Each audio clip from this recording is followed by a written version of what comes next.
Look at that. I don't put myself up. Did you hear me? Most probably not. I was just welcoming everybody and talking into the atmosphere again.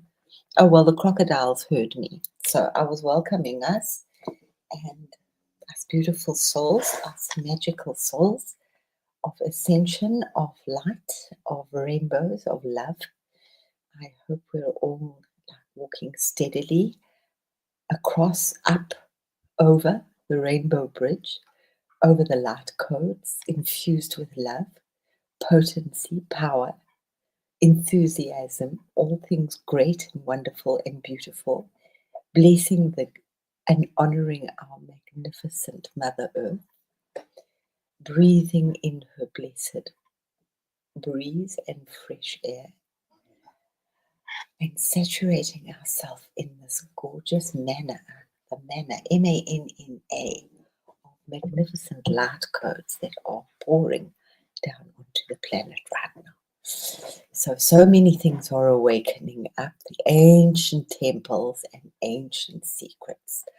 And I am so blessed to behold them and to hold them. I love that, behold them.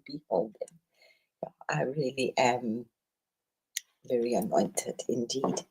So love and blessings to the water and to the sunlight and to the air. More than that, we don't really need.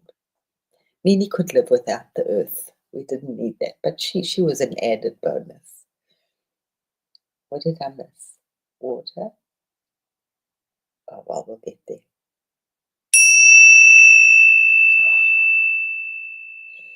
All the sacred sites are healed. All the sacred sites are activated. All the sacred sites are protected. The sacred sites are vibrating in love. The dissolution is on, baby. The game has really begun. Millie, my beautiful Millie, my crocodile in in distress. You've got distress and I've got distress. My crocodile in arms. I'm doing this especially for us. Friends coming in. Cool. I was just welcome. I wasn't on it first because I forgot to put myself up. I thought because of all, I did also the crocodile alligator thing a while ago, and for a long time, I actually pulled out my crocodile, which was one of the very few things I brought over in my suitcase. Let me put it up big. So, yes, you are privileged to see my beautiful crocodile. Yes, let me make myself bigger. Ta-da! There we go. Why is it so furry? Is everything so furry? Why is it so furry? Oh, okay. So this is he wasn't white. I did paint him white. When my eyes went blind, I couldn't cope with any color. But he was, my father just loved him because of the amazing work that the African people do.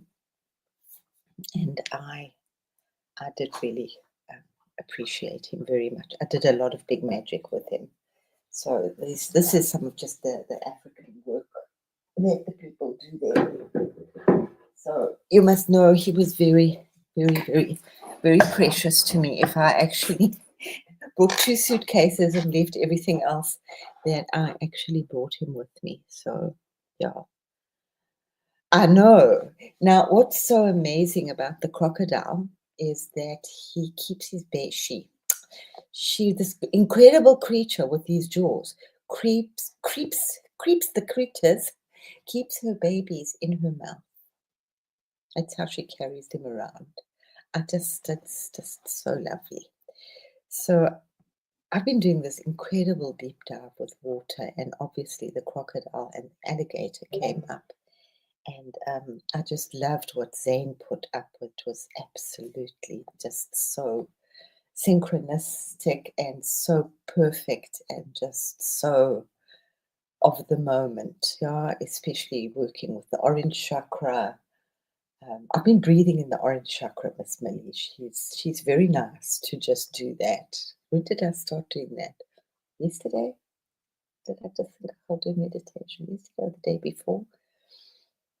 Because it's the one which we are. I'm going to go off onto that chakra.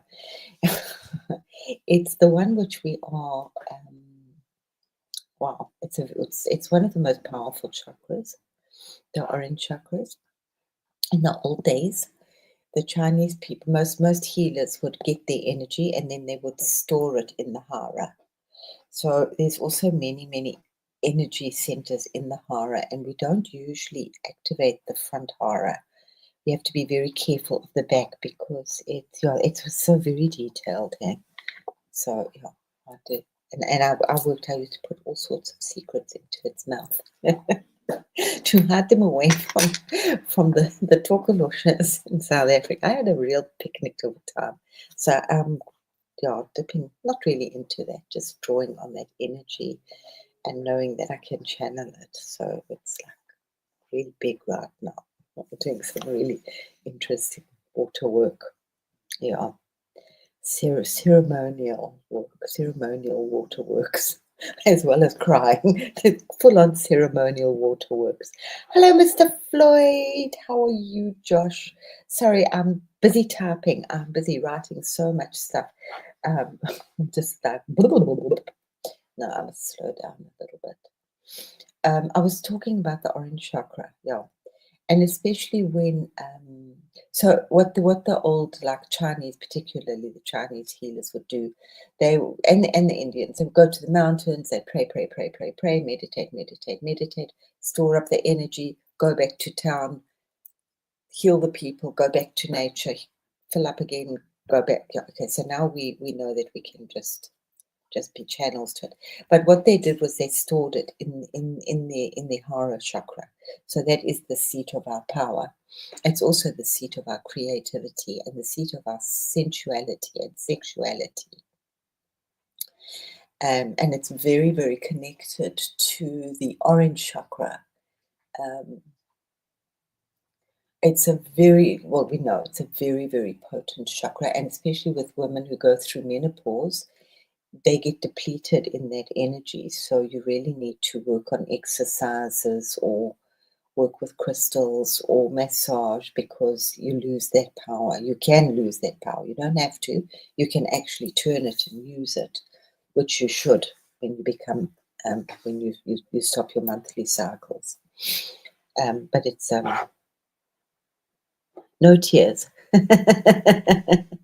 Yeah, Meg, it is. It's kind of trauma drop. You know what I'm doing right now is I've been doing it for quite a few days now. Is I go to the lake with pebbles, and it's a very old shamanic thing, and I talk to the pebbles, and I like just do my messages. I don't even really, to be quite honest, they know I've had enough talks with the pebbles, but I'm putting a lot of shit into the pebbles and throwing it onto the waters, and just. Yesterday I took 5. So just letting it all go really quickly. Yeah. So having a good time with the waters. And yeah, being really into the waters. It's been so interesting because, as I said, I went through all those the stages that I'd like channeled to go to this Syrian gate, to this Lion's Gate. And then I pulled back and I just thought, no, I want to know just totally, is this real? You know, I don't know. I think we all go through. It's a very nice one to release, Josh. It's lovely. And I've been spitting on some of them as well, just to let them know it's me. But yeah, just like holding that pebble. Actually, I'm not quite, it is a bit flippant, but I walk with it. I pick it up here. There's a nice little place which has got nice round pebbles.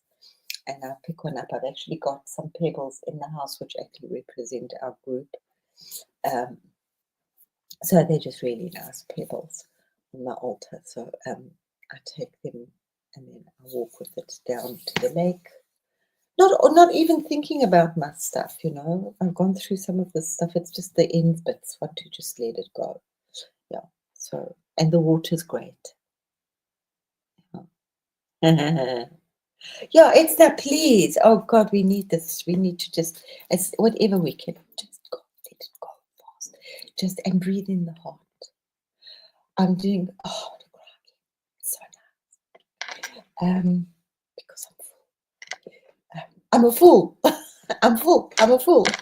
It's good to get off to all this media and just go meditate. I'm just so blessed that I can go do that.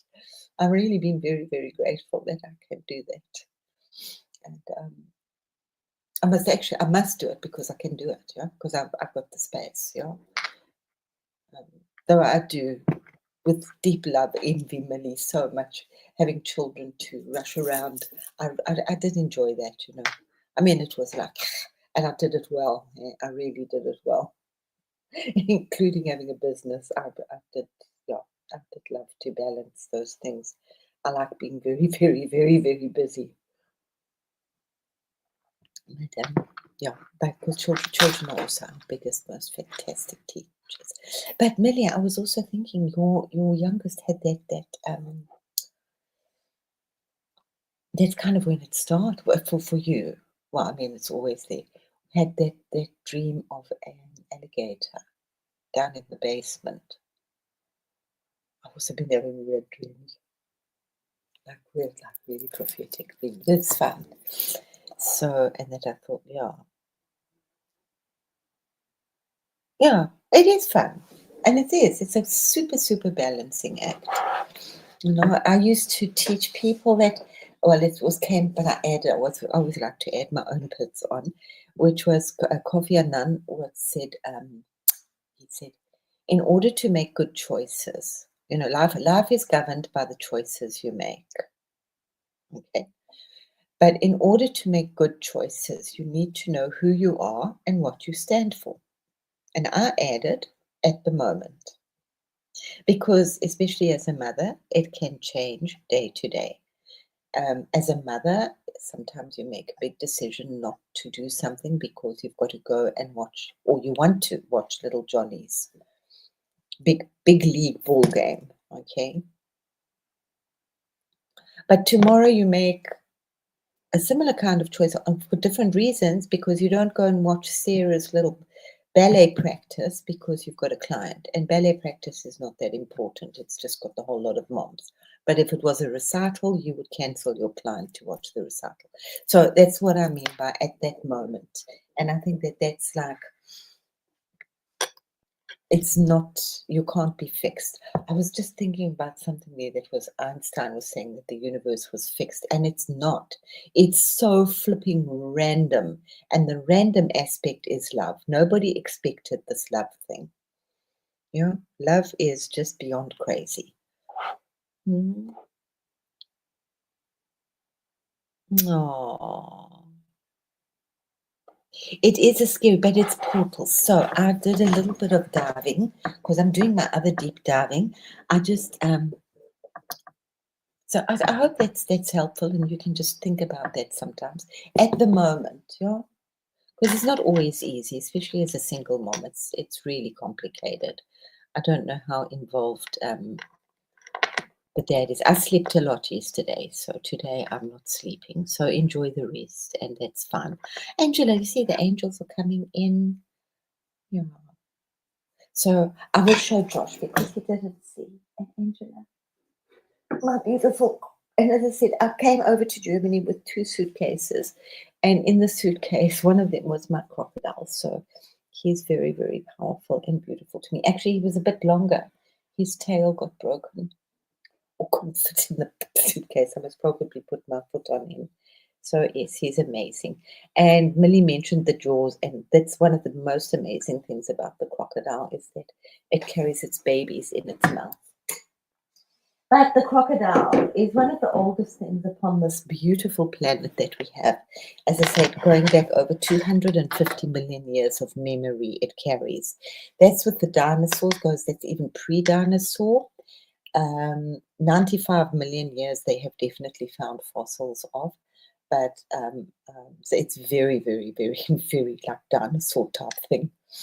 But even 95 million years old is kind of old. And that was also fun. And it carries the water. But we'll go into some of that now because I just did a little like round the world in 8 minutes, crocodile style. But nobody holds the crocodile like the Africans do. That's like still really, that's like, yeah, so I don't really talk about it. So like really interesting. They like completely mashuganer about it. Oh, but there's a can or alligator, yeah, taxi. Okay. Wow. Yeah, keep it sacred now. I mean, obviously, you're not going out to buy one now, but you know, these things we didn't think about them. You can't go to Australia. You're not allowed to have any of that stuff. No ivory, no skin, nothing. They're very, very strict. Yeah.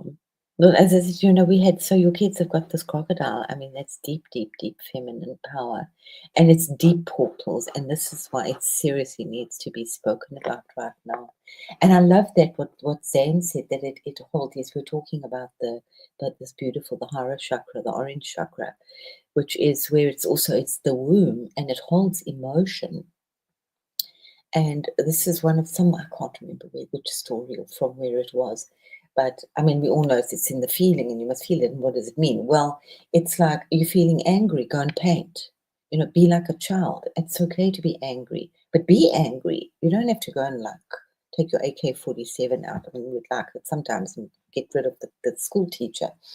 True story. But if you're angry, feel that anger and then it will pass. You know, like a child, they can be so angry and so like really not like you. And then the next second they're loving you, you know, total little schizophrenics. You know? So yeah, let her honor that beautifully. As I said, I had a lion skin with head and claws. I had a claw made into a necklace once later. And I've got this fly. It's okay. They all cross. Many years ago, I had this thing about a fly that they had far more value on the planet than most human beings. At least they got rid of trash. The tortured artist. Oh, the torture. Oh, stop it with the tortured artists. Get a laugh. Enjoy your creation. Go and, it's changing. Sorry, I'm a tortured artist. It's changing. Yeah. We all artists, whether it's like um, making food, decorating tables. There was just something so interesting, like the Germans are good at everything. They've got these formulas. That's where I'm really deep diving into this. You know, I speak about it, have like done research or lived with it, and it's like just came up for me in deep meditation. It's like, what? Do this? You're crazy. This? You're mad. Yes, I'm gonna do this. So yeah, they channel well, I mean, yeah, the musicians, exactly. And some of the most beautiful work has been created through deepest pain. No? Though I do personally, I don't like that we had a lot in South Africa, very ugly art. Um, not from the black people, from the white people, which I understand, yeah, why they were doing it, but it was for many years like very political and very, very, very ugly. And I do believe that art should be there to uplift one, no matter how traumatic the scenario is. Yeah. And that was why, shame, I want to cry too. Dear old beautiful. He wasn't old, he was very young actually when he died. I think he was also part of the 28 Club. Mozart. Um, shame. That was his whole thing, was to uplift people, because Vienna, he was a child. And that Amadeus is not Mozart. So it's a great movie. I absolutely loved it. But I've subsequently done quite a lot of like research into his work. And these people, what I like biographies and autobiographies, even done like sometimes just in the form of a novel.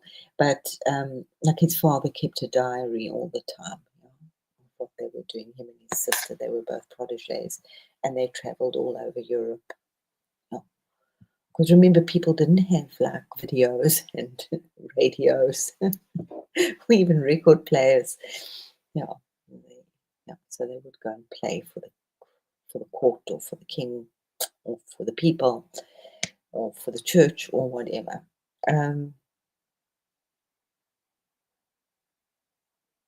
what was I going to say? Oh, that was his whole thing was to up because Vienna, he stayed then in Vienna, and Vienna was really stinky. I mean, it was the reality of Vienna was stinky. The cities and towns all over Europe were stinky because people didn't. Really, this Western lot, we were so behind with hygiene. What happened to us? This is what I'm digging into. This is my deep dive right now.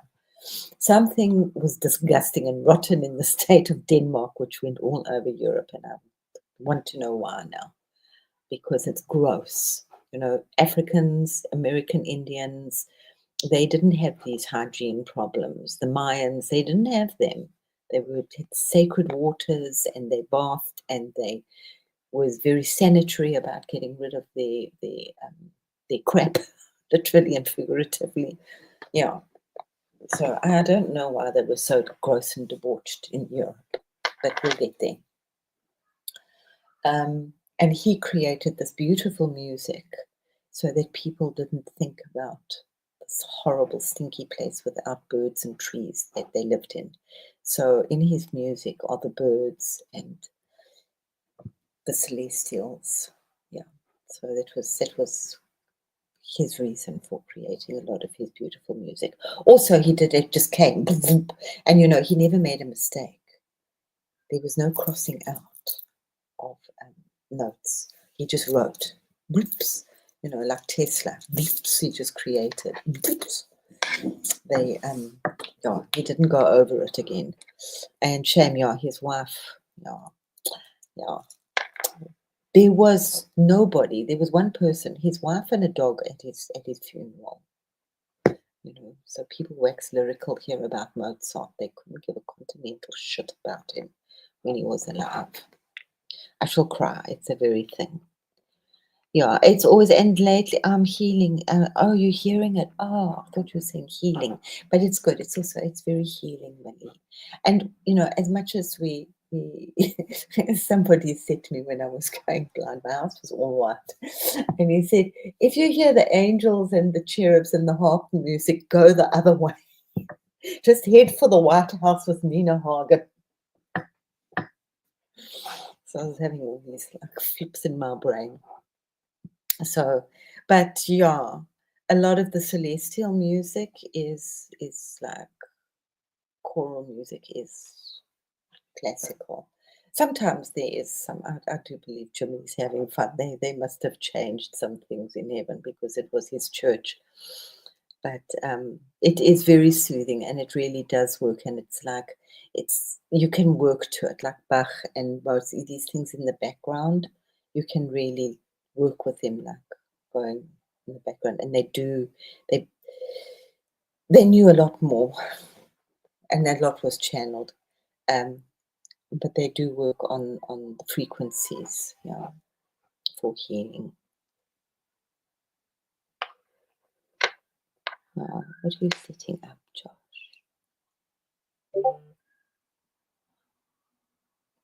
What's the title of some book? I don't know. I need a title. Now I've got a title.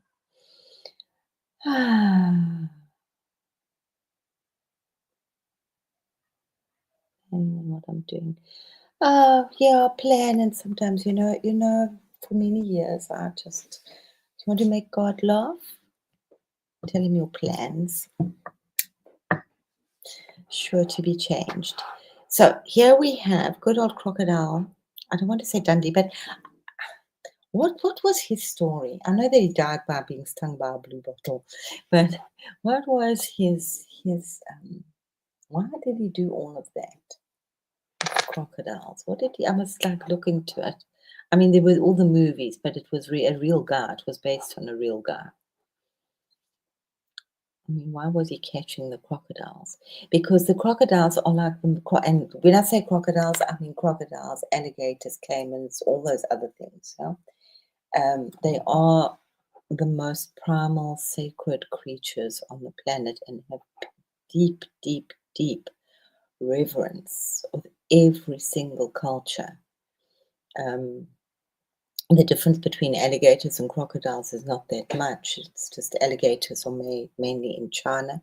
I know because I looked at all of this quite a while ago, and in the Americas. Okay, and then you have the Caymans, whatever they are, down in South America. Something is rotten in Denmark. Oh yeah, that's a book, I believe. It's a quote of Shakespeare. Something is rotten in the state of Denmark. I can't remember. I don't see. I can't see what it is right now. I can't get the play. No, doesn't matter. Leave it alone. Something is rotten in the state of Denmark, and this was not just the fish. Oh, what am I doing here? How do I do this? What did I do? I wanted to share. Yay!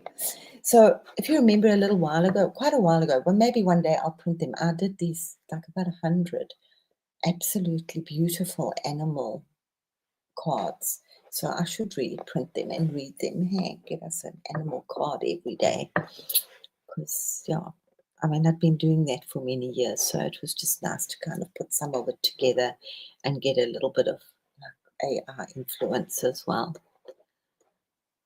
Well, it's just so much easier to find things on the internet, even, if you're looking in computer, Wikipedia or whatever. Yeah, I do like to look at real people's stuff. So where was I going? Oh, I wanted to read a little bit about crocodile. Are you there? I hope I didn't lose you. Blum, blum, blum, blum, blum. Blum, blum, blum, blum, blum. Let me see. Do I lose you? I don't think so. I hope not. I shouldn't lose you. I don't want to lose you. Oops. There we go. I shouldn't lose you now. Okay, so alligator. I did post it. I will post it again just so that we can use that as well. This powerful being embodies primal strength, patience, and the balance between stillness and transformation. The alligator is a guardian of ancient wisdom, resilience, and divine timing. It teaches the importance of patience, knowing when to wait and when to strike. Oh, this is so boring. And when to strike with, it's so boring, with precision. This card reminds you that transformation happens to cycles. It's an ancient guardian of resilience, primal strength, protection, timeless instinct. It's a creature that's walked the earth for over 200 million years. It carries the codes of ancient survival encoded deep within its DNA, its ability to shed its skin, grow thousands of teeth over a lifetime, and carry its young gently. See, you've got to know what you're saying. Then you tell these people to write what you want. Then they don't, or they think you're an idiot. So you say, but what about that? And they say, oh, yes, you're right. You've got to teach them. That same mouth that holds the strongest jaws on the planet. Yeah, snap you in half, quick. You know what I was also thinking when I was, this is boring. What I was thinking when I was reading Zane's thing is that how it holds the emotions and the sexuality. And what did I think? Yeah, if you get too emotional or too sexual, and that was, I mean, when the Kundalini started rising, the first place it goes is it starts to fiddle around. That's why people like this whole Kundalini, sex, etc., etc. Just like jump over that very murky bridge. It's really not worth it.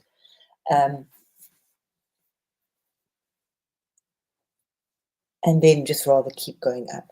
But that was what I just thought, and so it's interesting that it held that chakra, because if you get too emotional about something or too into the sexuality, not the sensuality of something, it will grab you and it will drown you, take you down into the waters, like the crocodile and the alligator.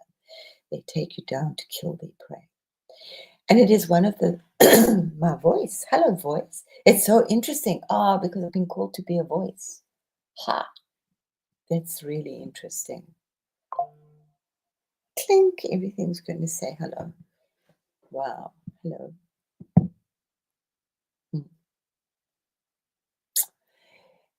It is a creature that is really like amphibious. Now you just think to the ancient people, and besides it's been around forever and ever, and it's like here's this creature that can live in water and can live on land, quite comfortable in both places. Okay. And it just lies, it can lie in water for hours, and all it does is just these eyes are peeping out. I'm sure it must put its nose out, otherwise it would blow bubble. Does it hold its breath for so long? I mean, it must be able to hold its breath. And I mean, you must have seen pictures, videos where there's like animals on the side of the lake. And out comes the crocodile so quickly you can hardly see it. And can you outrun a crocodile? I had that book. That was the title of the book. How to outrun a crocodile. You can't. They're very fast. The only way you can do it is to zigzag. So if you're ever being chased by an alligator or crocodile, zigzag, zigzag, zigzag.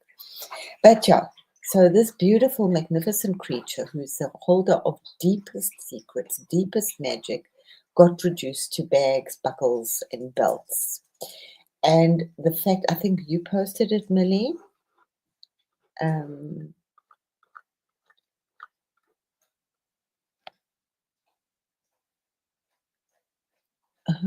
To recover so much. Who's that? Grace. Is Grace here? Oh, Grace, hello, my love. I was thinking about you. I didn't see you pop in. How are you doing? I'm so glad. I hope everything went okay. And did you eat? Now I'm sounding Chinese. Did you eat? Oh, I hope you ate well. And if you didn't, I hope you fasted well. Could go well with the fast. Yeah, in a zigzag position. Yeah. So I mean, just think about what we've got to do. We've got to we're going through this phase. We're zigzagging through the stars. But once this portal's over, this is just the beginning. And it's only really over on the 12th. Yeah, with the fat crocodile will sing. I wonder what will happen on the 12th. But then, lots of stuff. We're on a whole new trajectory, all these fancy words. Project what you want into the future. It's something, just Josh, I'm really trying to work with not thinking about the past. I know I must be in the present, but it's not always so easy. So I'm trying to rather project into the future. Okay. So instead of thinking, and a lot of a lot is good stuff as well. Really, I mean, I think about a lot of good things, but the good things keep me there as well. So I'm thinking of the good things for the future. It's a very big, powerful medicine, but just to change that. It's okay, you'll get to the present. I do the present a lot. But, sorry, back to, can you imagine now them having culled over 200 crocodiles? Was it in Gaza? I mean, that just says, that is such a red effing flag.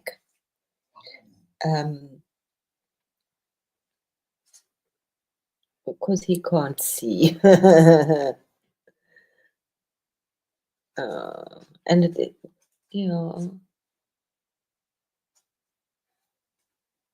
luckily the eyes heal quite quickly. Hey? But yeah, and it's horrible.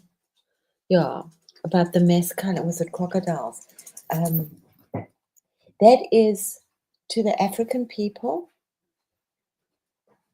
it's like us hearing that they had culled 200 whales. We would be beyond furious and beyond distressed, and our hearts would be breaking, and our ancestors would be weeping. So that's what culling like the crocodiles, and I think it's sending a big message across because so much is happening in Africa right now. There's this big fight for Mount Kilimanjaro at the moment. which is one of Africa's most powerful, most sacred sites. Sfax sits in the center of Africa. So they will do the right thing, but there's a lot of stuff going on there. So that's going on right now, and they're wanting to get rid of the puppets, African puppets. So that's why this whole culling of the culling of the crocodiles is so huge at the moment. So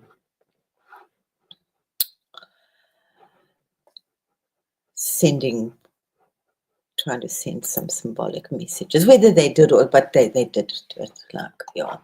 Do we want to start with Africa? Flip. I really I know a lot, and I know more than most people would even. It's like what I know and what I've experienced is like a Wilbur Smith and Stephen King combination book on steroids.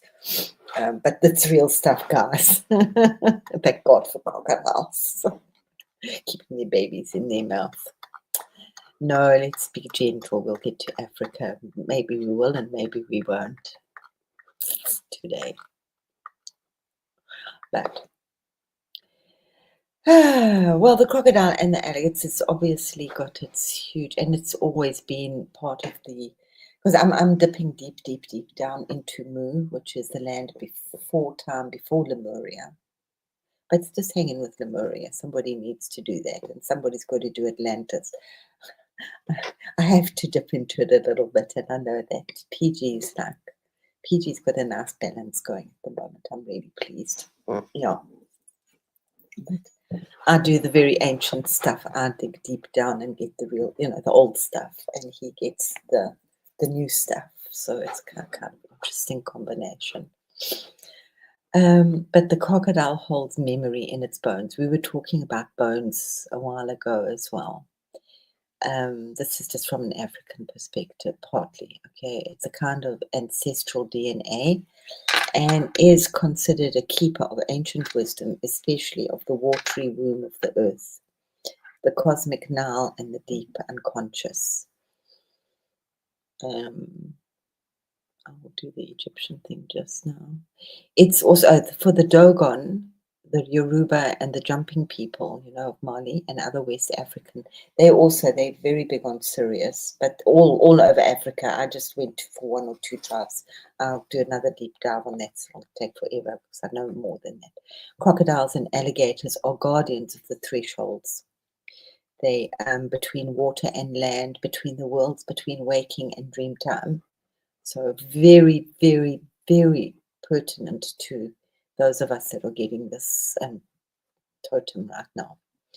As amphibious beings, they bridge conscious and unconscious life and death, and often protect hidden wisdom or sacred initiations. Obviously very protecting.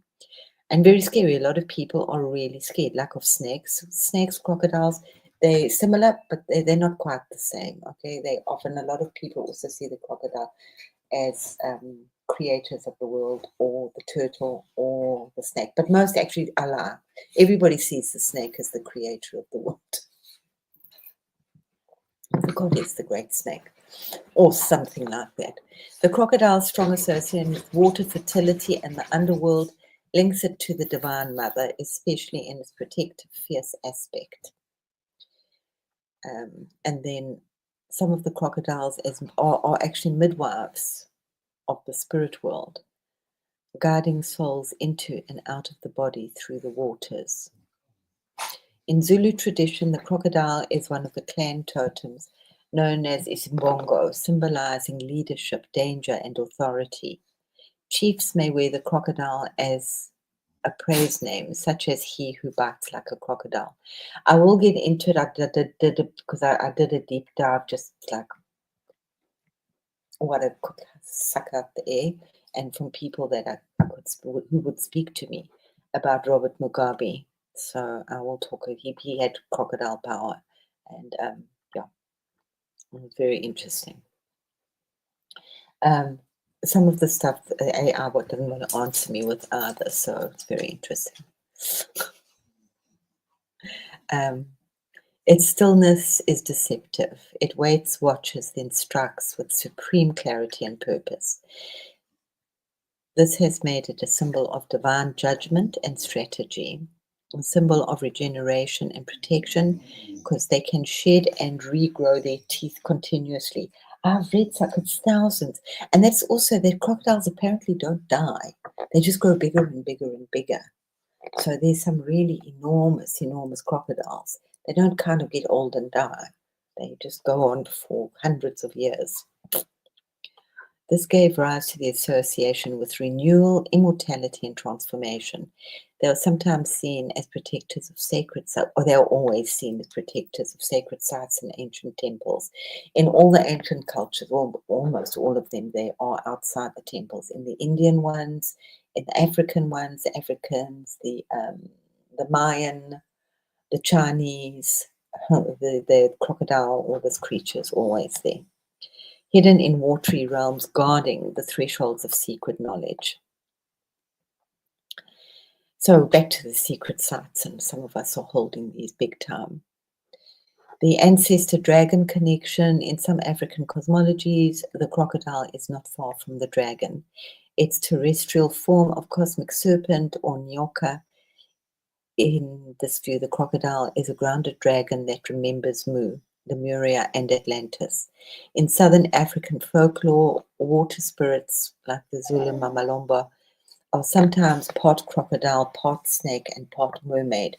Lots of mermaids from southern Africa. Lots of mermaids, part snakes. We're going really deep into this stuff at the moment. Linking the sacred crocodile to star and water beings. Millie, where are you from? You could maybe do quite a lot of this as well, I'm sure. Where are your ancestors from? They're very, very ancient. Are the truly, truly ancient species that are still surviving? Yeah. Some are in their hundreds years old, and some, yeah.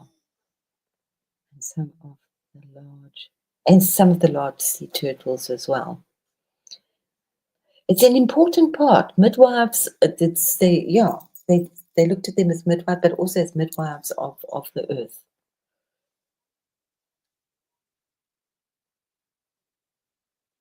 Yeah, he is. He's doing awesome stuff at the moment, balancing. Yeah.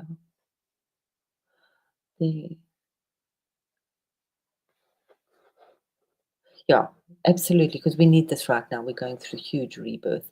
I was just giggling because I was doing big sun. He was doing water yesterday. He said he was doing the sun today. And that is, in my chart, a lot of people say to me, please get angry. Get angry, because then you'll make steam. Because I have my Mars in Cancer. So I'm very laid back and way too watery. And I'm just way too patient. So when I make steam, steam is one of the strongest driving forces the planet has, and it also electricity, there's hydroelectrical things that make electricity. They are very territorial. They lay eggs, so that's like that whole the cosmic egg. Some carry their eggs and then they lay them. Snakes are the weirdest things. Yeah. They live for hundreds. If they don't get killed, I know. It's really quite interesting. So you can understand why they hold huge, big medicine for many cultures. Let's just see. Give us some more pretty pictures. No, you're not going anywhere. Oh, that was my being. Those are my beings. That's where I'm going. Where's my other crocodiles? This was the blending of these were such wonderful cards. I really must print them. Yum, yum, yum. And then I was shouting that was an alligator, not a crocodile. That's a crocodile. Alligators are a little bit different.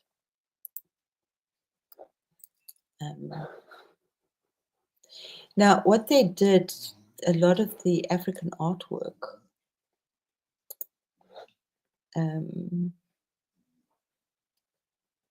let's just see here wait, let me finish here with the Dogon things and the dragons and the Dogons. In southern Africa, for other water spirits, they're linked to the sacred crocodile, to star and water beings. as creators of Mu, because this is primordial crocodile serpents and the first builders of form. Before Lemuria, this is my thing. That's like, these are the reptilians. Okay, no, we won't go there. Everybody will get like, start running away from me. Actually, I don't really care. You know, yes, they were, and they took like bad things. But in Africa, and that's what, and there's still some, but most have been taken away. And I have to get a little bit more diggy with this to get them. I got them earlier, but she won't give them to me now. Which is always interesting when they tell you that it's against protocol. But these are all over South Africa. And when the colonists came to the rest of Africa, these we never thought of them as reptilian beings. We just thought of them and thought, oh, they've got like great imaginations. But they stole them and they destroyed them, and they took a lot are in museums and they won't give them back. So all over Africa, and it's all up Africa. So these were the original, part of the original creators of the planet, and that were the original beings on Mu. And they also say that they were actually very feminine and that they actually worked with the DNA. Some did turn bad, you know, definitely. But they were absolutely beautiful. You know, if one day I had these visions, I was going to cry, I had these beautiful visions just in my meditations of them. They've been appearing to me beautifully. They're not dragons. Well, maybe they're dragons. They are dragons. Yeah. So reptilians, dragons, it just depends how you see them. These people, the dragon, the picture of the Western dragon, like really got changed. They were originally these crocodile people, and they were also the Nyangas or the Nagas of the Indian. They were the half serpent, mainly feminine, but male as well. And they were the original creators, or some of the original creators of life on Earth. And I actually turned into one a while back, a few years back. So I do know what I'm talking about. As I said to you, I don't tell you stuff I don't know. I might be reading because it's difficult to do all the research and I don't have all my stuff. And I'm still a little anxious about channeling, but I am channeling. It's like I've been told to do it for a while, and specific things too. Okay, so there are the original, the primal reptilian creators. They are not cold-blooded villains of distorted modern myth, but cosmic weavers, guardians of sacred intelligence and memory. I think I keep saying this, that you're going to get a big shock when you find out what created the world, and that you're going to find out that there were no black cavemen. Maybe in Europe there were cavemen. Maybe some places. After they blew themselves up, yeah. So we don't want that again, you know. It was Mu, then Lemuria, then Atlantis. So the origin and essence, these beings were neither entirely physical nor purely energetic. They were amphibious plasma beings, often taking crocodilian or serpentine form to interface with early Earth's liquid crystal matrix. So that was the hazy form they took. Yeah. And if you saw, I mean, that was PG was saying that's what he was seeing himself as a dragon, and it was that hazy type dragon exactly. It's the Chinese dragon, which is the same thing as this. We've all got this, so it's quite nice to see him getting there and through AI, which is interesting. Their skin shimmered with codes reflecting the sacred geometries of the stars. Their minds were vast repositories of ancient memory, embodying the Akashic fabric of the cosmos. They were timekeepers, birthing the first system of rhythm, breath, and rotation. The crocodile builders, unlike the serpents who coiled and spiraled, the energetic blueprints of life, the crocodilian beings were the stabilizers. They anchored the floating dream into matter. I think the snakes were here before, or the Nyagas. I don't like to call them snakes, the Nagas. Their wide jaws were symbolic. And when I see, even here, if I see holes in the ground, and they've got in India, it's sacred spaces. They're all over, and they've got forests where they just leave these snakes. And it was something also, I mean, Pythagoras was Python, and that's the end of the snake thing in Europe, but we won't go there right now. Their wide jaws were symbolic of mouths of creation, open portals through which entire ecosystems emerged. Their bodies housed grids of magnetism, syncing Earth's ley lines and the stars of Sirius, Alpha Draconis, and beyond. They taught the elemental codes of bone, tooth, and flesh, the laws of structure, death, and renewal. And you just want a crocodile skin handbag. So you're beginning to understand why this is like such a flag to Africa and the other ancients if they're seeing it. Grace, I didn't actually look at the thing of, oh, thank you, she is beautiful. Hey? I didn't look at the things of the Maoris, of the indigenous people in Australia. And it's strange I didn't, because I'm really connected to them. Because if you draw a line straight through Zimbabwe to that area, you can draw a line through the earth, and that's where you get to. Yes, the Nagas. Or now in Africa, you see the words are all the same. In Africa, we have Inyangas. And Inyanga means a serpenty, slithery, slimy thing. It's not slimy, it's a moving thing, spiraling thing, but it is also a witch. They call them witch doctors. I don't want to call them witch doctors, because that's a colonial term to make people scared of them. I'm coming. I need to just get a dog food, a dog treat. Let's get a dog treat.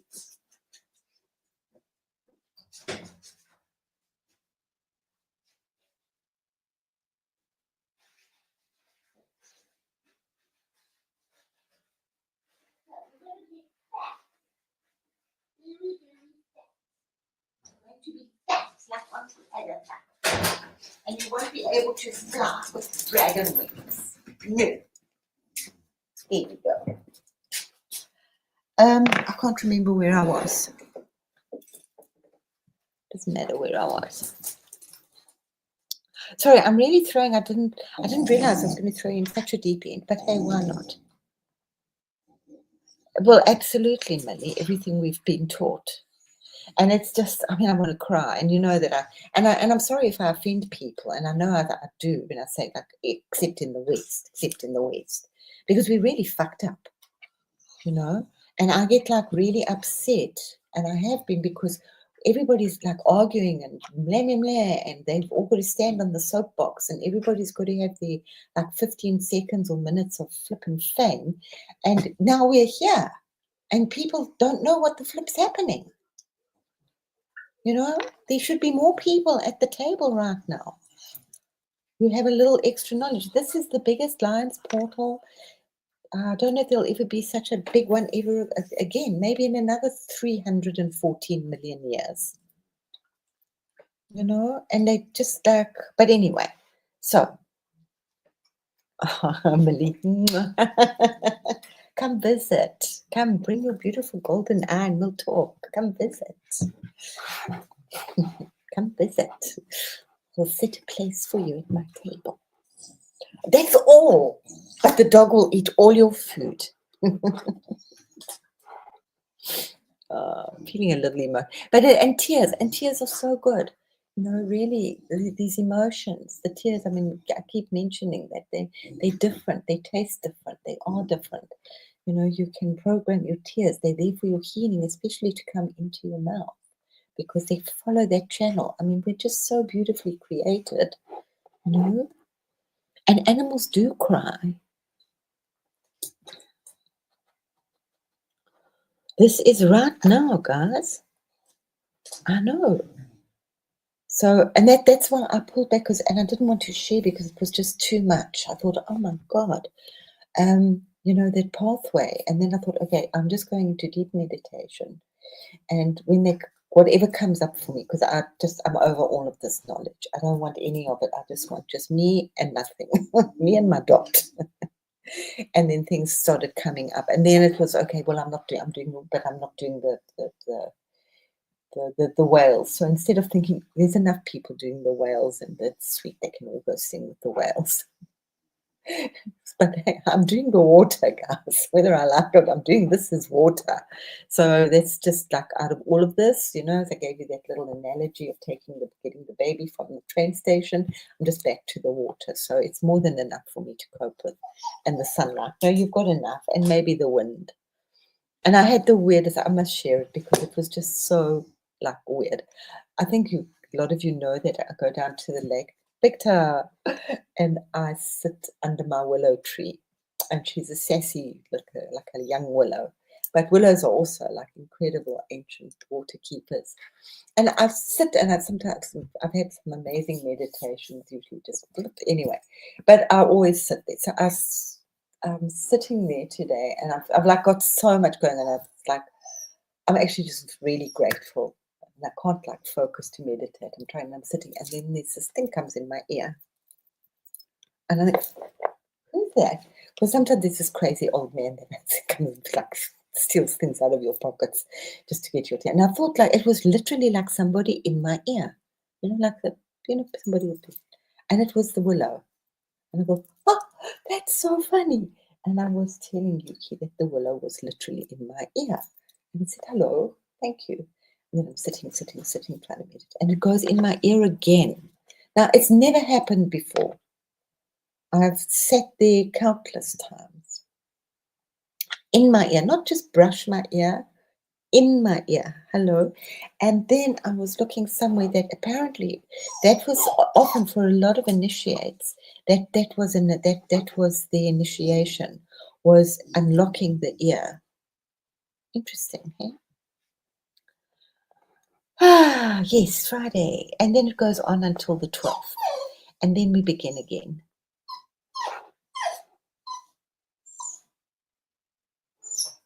No, you can go. No, you don't have to. You can just travel, Millie. Come on, just keep practicing. You can go wherever you like. We'll just keep practicing.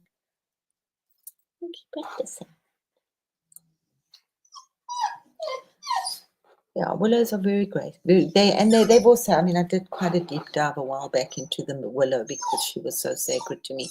Also, just really interesting, that was one of the first, it was the first that was synthesized, made synthetically, pharmaceutically by Bayer. They made it into aspirin from the willow bark. Yes, said Nyaga, she is beautiful. Oh, stop it, funny face. You really are noisy. I'll be back. You're noisy. You're not pleasant. You're creating unpleasant.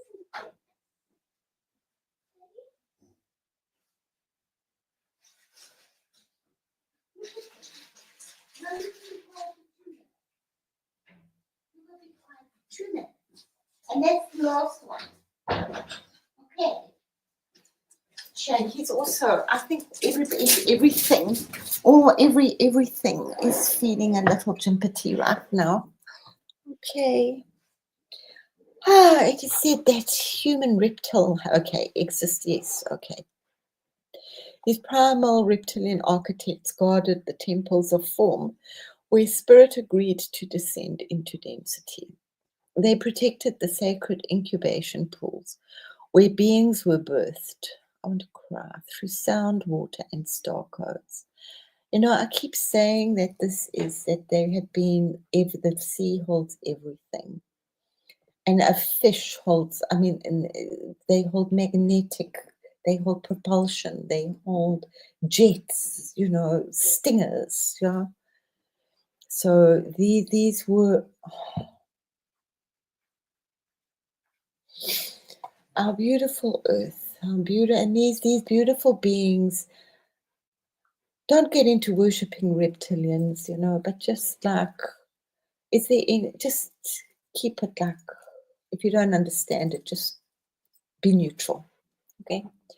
It is said that human-reptilian hybrids existed in harmony, tall, graceful beings with long heads and luminous scales, not as overlords, but as cosmic midwives of planetary evolution. And this was a time, this was like millions of years ago. We're talking Mu, not Lemuria. Mu, we had no bodies. We didn't have a body.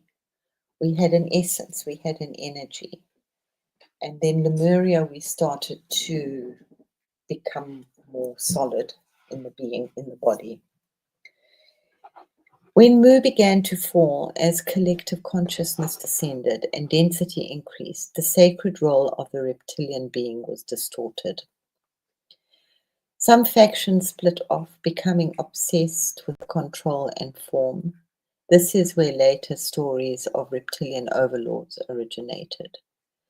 Others retreated into the earth, becoming hidden protectors in subterranean temples, still holding the original codes of Eden, waiting to remember by those pure of heart. You know, only pure of heart can see the unicorns, hey? But yeah, it's and you can look at the dragons, like looking after their jewels. They have lots of these areas in India still where they are said to live. India is full of them. Indian architecture, the temples. And just another thing, what I love about the Indian temples is that they're not created by a religion. They are created by a private person who has money and wants to venerate that god and wants to just do something. And the temples always have food and they feed the people, so it's not just a little pretty place. Yeah, it's a place. Oh yes, but they don't worship seriously. You know, it's all about fun and dance and eating and not eating and smells and bells and gongs and pongs and flowers and mysteries, and then everybody eats. Then you feed the poor. You don't have to, you can be poor in India, you will eat every day. And the crocodile as the divine architect. The Mu era crocodile is not just an animal, it is an ancient builder of dimensional bridges. Guardian of the womb of Gaia. Are you coping with this, guys? Are you enjoying this?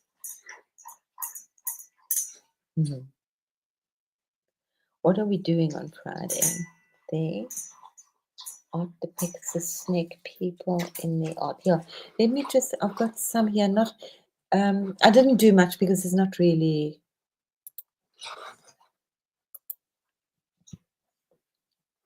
and what's his name? I'll give it to you because it's so weird because I'm actually studying the work of him at the moment. But he was a snake being. He had the snake legs and this body, and he was a. It's interesting. I was just like flashing now. It's almost like a genie, huh? The genie that comes out the lamp. The ancient Vedic texts. This is actually the Indian crocodile. And these are on the temples, protecting a lot of the temples. Not all, obviously some are venerated to those beings. Yeah. So the crocodiles are the guardians of the womb of Gaia, the embodiment of time and memory, the holder of water codes and star maps, guide to initiation through death and rebirth. I'll get to the Egyptians, quite interesting as well. In the deep pools of the inner earth, they still dream, awaiting those who remember, not to serve them, but to co-create with them, to reawaken the primal temple of harmony. It's just so sad. They just have crocodile farms for making fucking crocodile bags.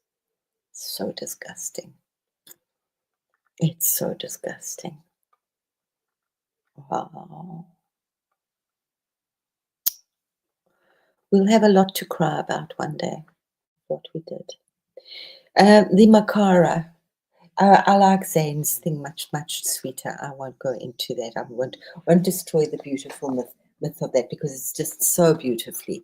But it is, yes, absolutely a very magical vehicle. And they all usually appear as guardians, the Makara, of guardians of gateways, temples, doorways, and sacred thresholds. They represent the crossing from the material world into the divine realm. Now remember, this is Hindu, so just like think a little bit of like what you know about the philosophy. And thus a Makara is often carved above archways or temple entrances in India, Nepal, Cambodia, and Indonesia.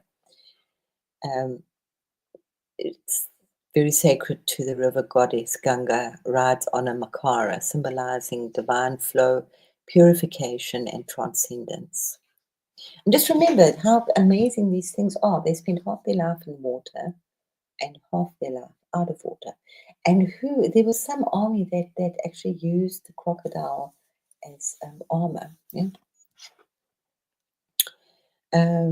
They're reflecting the creature's water power and divine authority.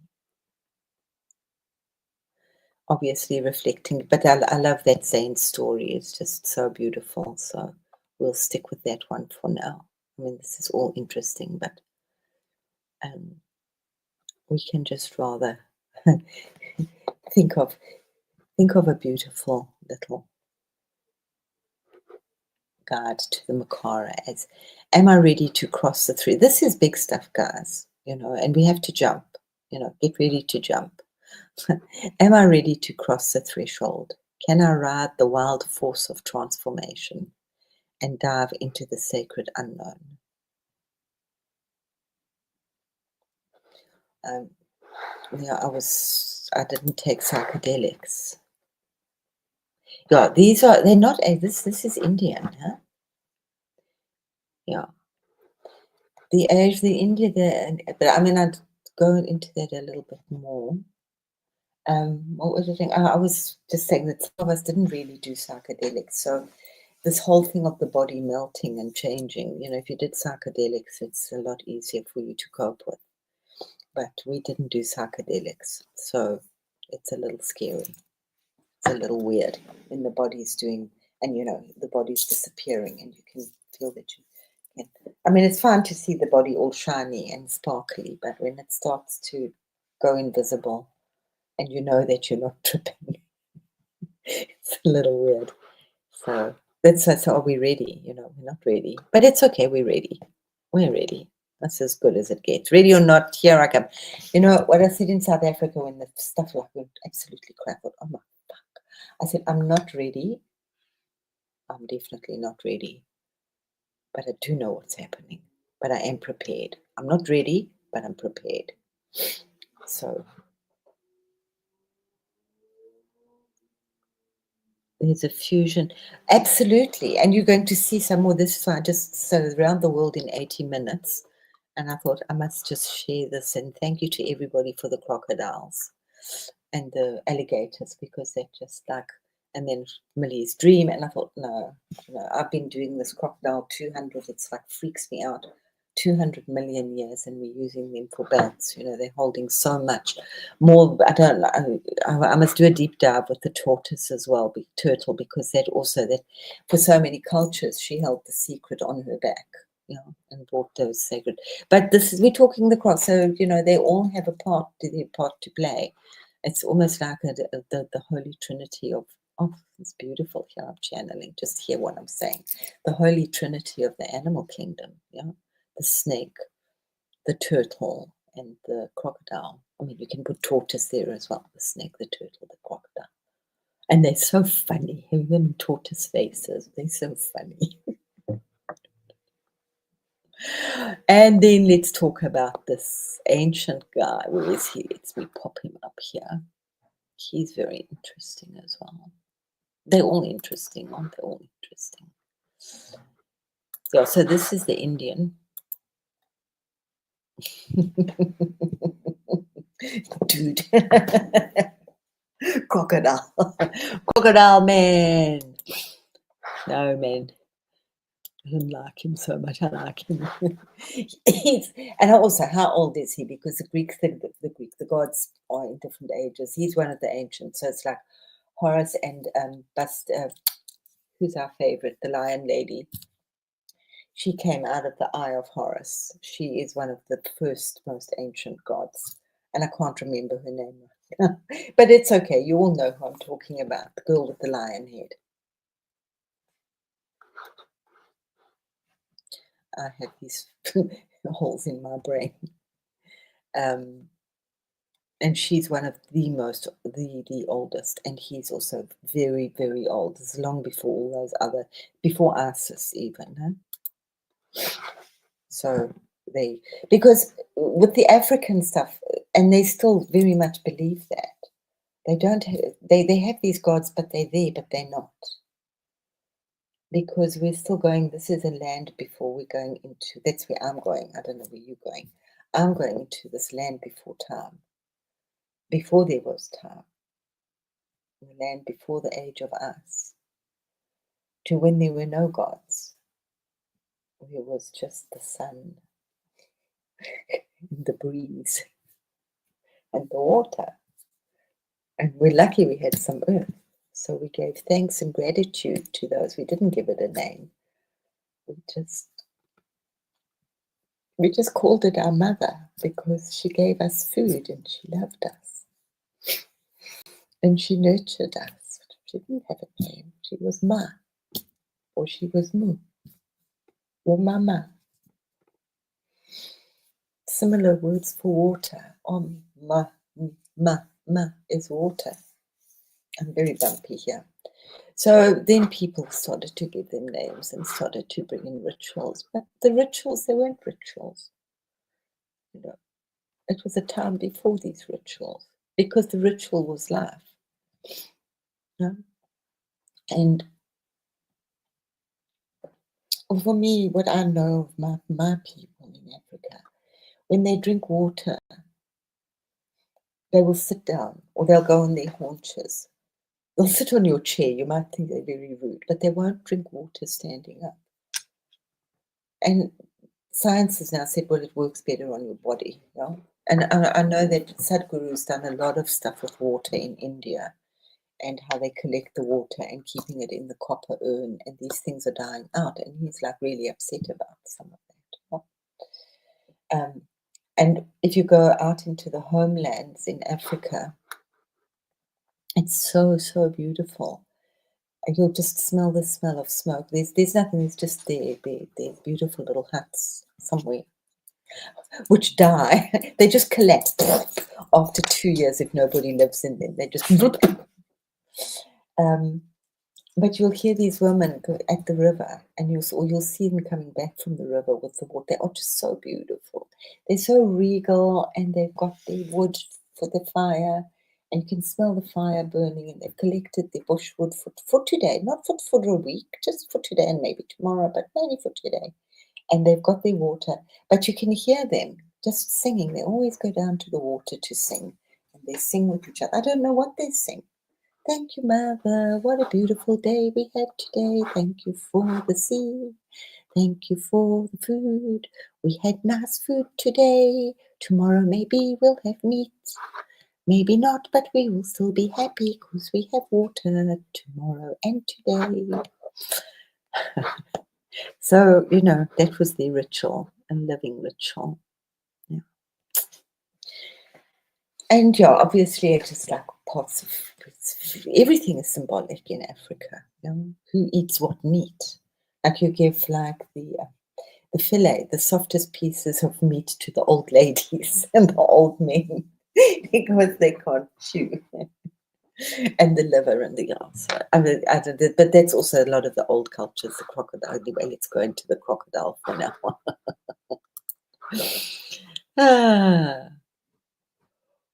We are lively in here. Are you lively? Can you hear clearly? Are we lively?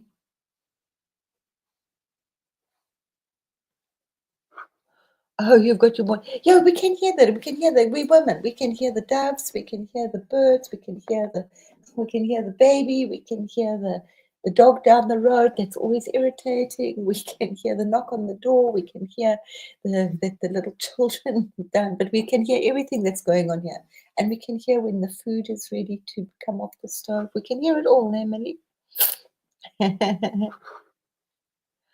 Yeah, they all have S. Yeah, and of course that's onomatopoeia, snakes, yeah.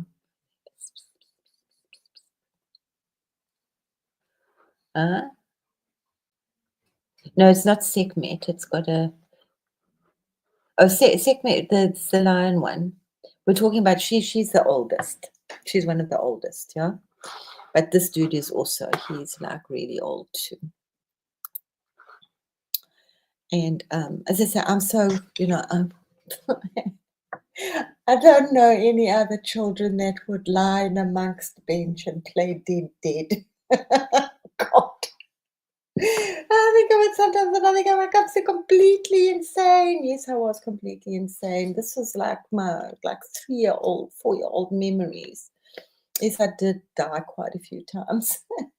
But I would lie amongst benches like an amazing, like a bench thing with a lid. And I would lie, it was my favorite game. I would lie in it like this, and then I would rise up. That's why I don't do the Egyptian stuff. I've done it. I can do it. I know it. He's called Sobek, the sacred crocodile of Egypt.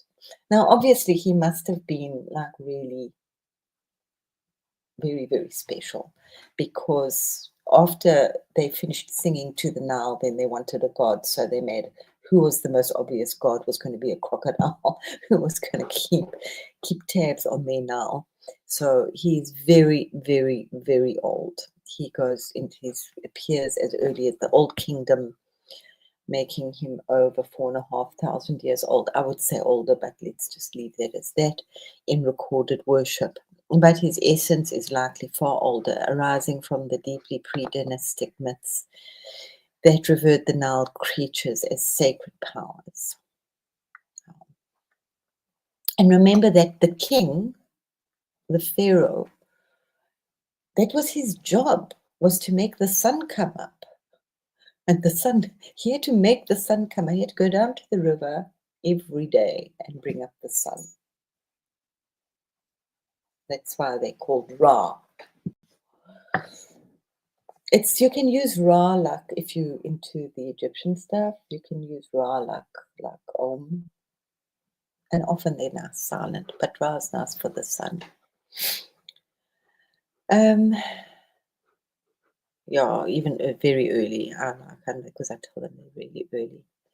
They were, crocodiles were venerated as, and both feared predators, obviously, and fertility spirits, masters of the Nile's floods and life-giving cycles.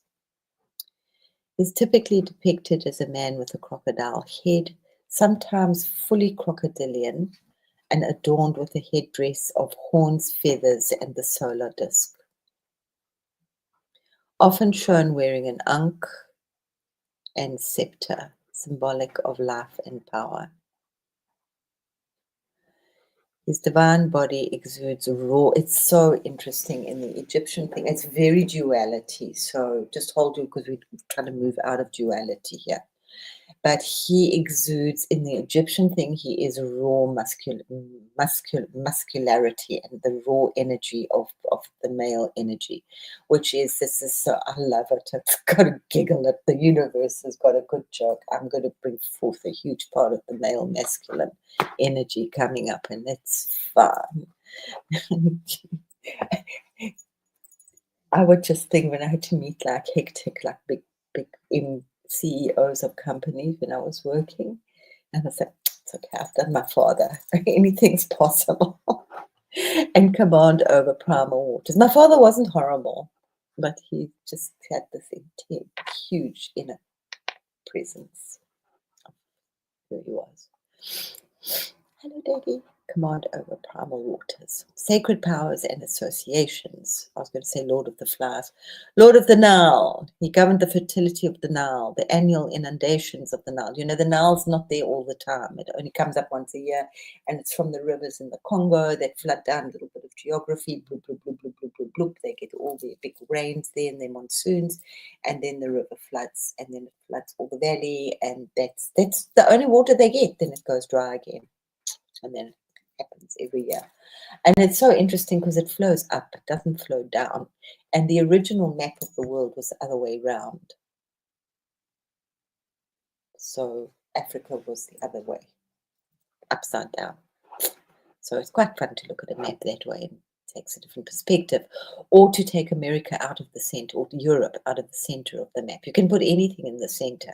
Remember, it's a globe, so anything can be in the center. It doesn't have to be Europe. But they just decided for a change, and the apparently, and this I sadly, desperately believe to be true, is that Africa is about 3 times the size of what it actually looks like on the map. They were considered sacred vessels of Sobek and often mummified and buried in temple complexes. They were always protecting the king, and especially during military campaigns. His crocodilian strength and fearlessness made him a divine warrior and guardian. So here we're hearing hugely this masculine energy, whereas a lot of the rest of the world deal with it as a very feminine energy. It also had regenerative powers and made him a symbol of sexual potency, fertility, and the rising life force of nature. In some myths, he helped to create the world, stirring the primordial waters and summoning life. And he was the dude that went off to go and find Isis. And so he went to find Osiris after he'd been chopped up into all those bits and thrown into the river. Except the penis he didn't find. The penis was missing, demasculated. Cosmic and underworld dimensions. He wasn't only a river god, blah, blah. He was also associated with Ra, the solar deity, was said to emerge from the waters to place the solar orb in the sky each morning. Osiris helped retrieve the dismembered body of Osiris. And he guides souls safely through the dangerous watery paths of the underworld. But what I was interested, and where he is, I'm going to live there. I want to go and live in Crocodilopolis, where they would keep them there, and they would like clothe them in gold and jewels. I wonder if they had the job of clothing them and put crowns on them and fan them, and they all lived in Crocodilopolis. So that was their sacred space, and they were kept in pools and fed lavishly, adorned with gold and jewels, and venerated as living gods. They also lived a little closer to home. They were dedicated to Sobek and Horus. But something I knew, so what I wanted to know, okay, it's the tomb, the womb, and the devourer, and sacred memory, and all the other stuff, blah, blah, blah. But now the Egyptians, they had a thing that they had no use for the brain. But don't ask me where I know this. I know this stuff from since I was a kid. So they would take with the I was very obsessed with the Egyptian stuff, as you can understand. Not anymore. You guys can have it. It's such a tippy trippy mess. There you go. Enjoy. Oh, a good clap. So they mummified everything, and they would take the heart and the organs, and they would put them in a sacred jar. But they had absolutely no use for the brain. So they would have this, and they had this special little hook. I think it most probably came from Edgar Cayce. They had this little hook, and they would suck the brain out of the nose. It's quite gross. Now, some people that have runny noses, it's like the brain or the spinal fluid is dripping out their nose. So be careful if your nose drips too much. There's Amit also. Oh, thank you. I must have a look at Amit, because I'm sure that there's more.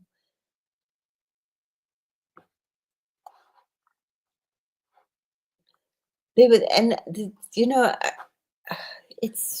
they do a huge The Book of the Dead, and I read the Tibetan Book of the Dead, and it was stop it. I'm not into this. This is like about the second time I've spoken to you in your whole life with this voice. It's enough. I'll feed you to the crocodiles. I'll feed you to the eels.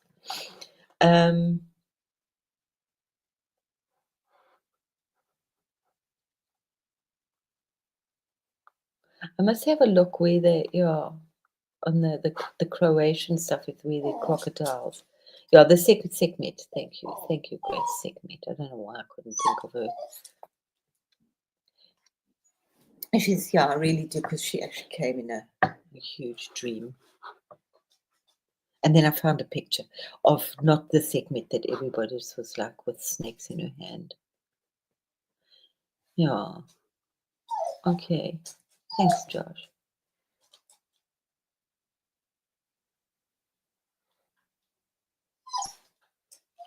There is a serpent goddess associated with the harvest and good fortune. Oh, thanks, Millie. The goddess of nourishment. Wow.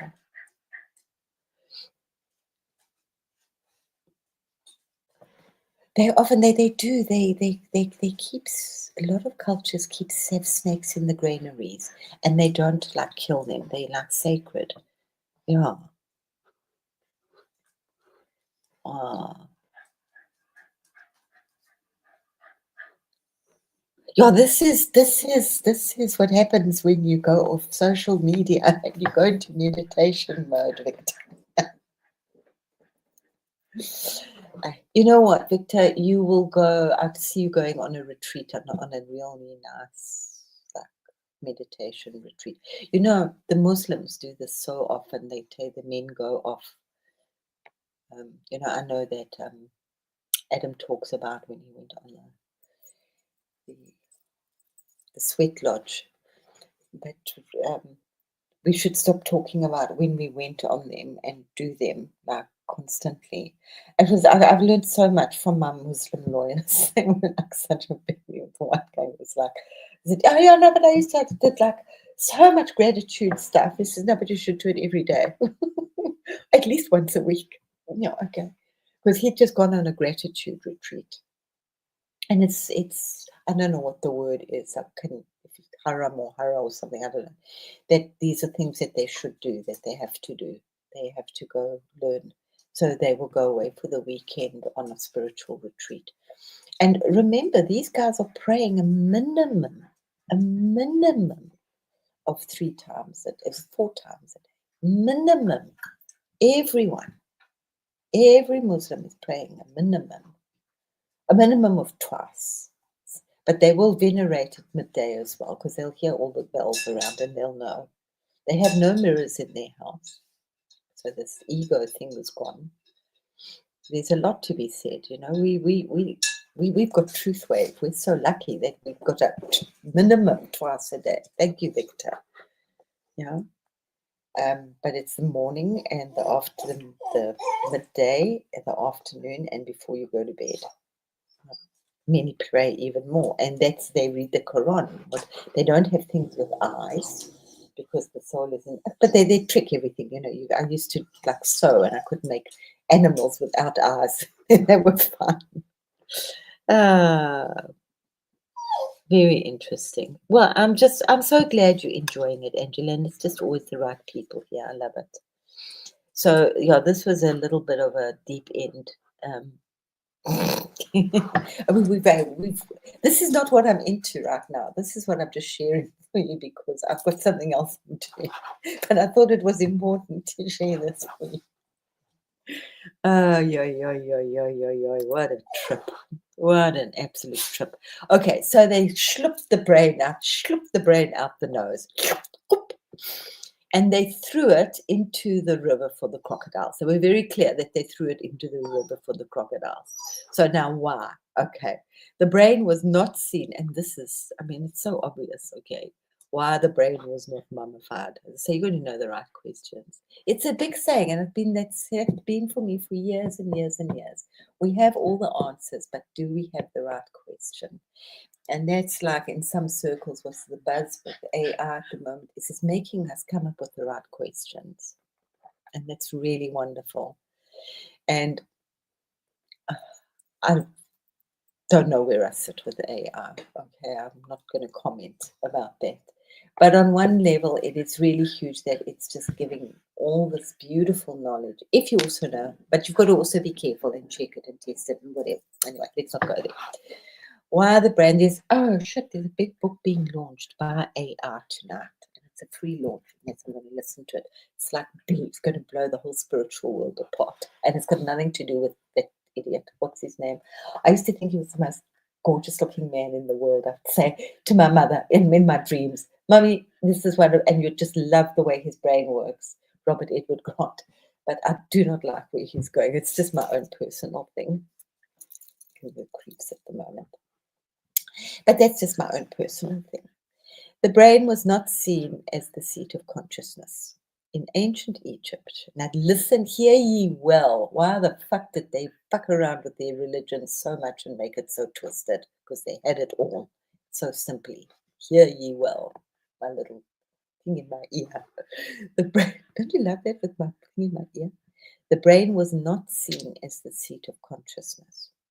In ancient Egyptian cosmology, the heart, the ib, not the brain, was considered the center of consciousness, memory, intention, and spiritual truth. Now, I've done a lot of like this thinking about why they fed the brain, considering they had these big heads, remember? These were not just your average people. They had these elongated heads, so they had very big brains that came out their nose.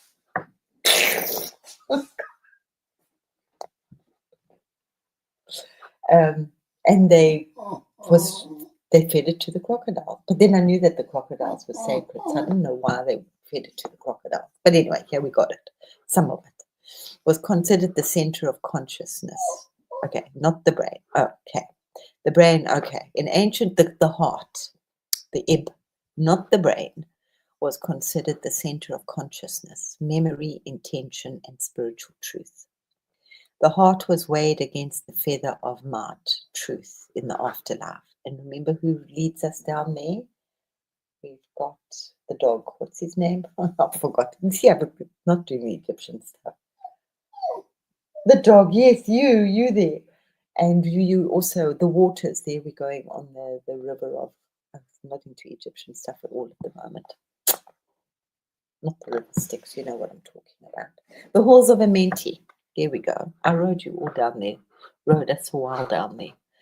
The brain was viewed more as a cooling or regulating organ, not essential for spiritual journeying. Isn't that fabulous? It's a cooling or regulating organ. So cool your emotions. Cope with yourself. It's all in your head. Very interesting. Thus it was removed through the nose with a hook during embalming, discarded or sometimes ritually fed to animals like sacred crocodiles in Crocodopolus, dressed in gold with jewels and sparkling crowns and feathers. Feeding the brain to crocodiles. So, I mean, can you imagine how much brain matter? I mean, so they kept Einstein's brain, hoping to find the solution, but it's not. You know what? The only solution to being brilliant is being loved and nurtured and cared for and taught as a child. Simple. I mean, you're brilliant. Teach them young, guys, particularly in temples. The brain may have been fed to crocodiles as a ritual offering of intellectual surrender, symbolizing the return of the limited ego mind to primal divine intelligence. The crocodile here acts as, I want a psychopomp. There's a new word for us. We all want psychopomps in our lives. Devouring what is no longer needed for the soul's journey. So all this trauma, all my stones I'm showing, they are my psychopomps. Little bit of pomp and splendor. So long live the psychopomp. A sacred recycler consuming the physical memory banks, so the soul may enter the afterlife unburdened by mental constructs. Should I read that again? A sacred recycler consuming the physical memory banks, so the soul may enter the afterlife unburdened by mental constructs. The ego mind dies, the heart mind remains, and the soul sails on, naked and light, into the duat. It's nice, eh? I do like it. And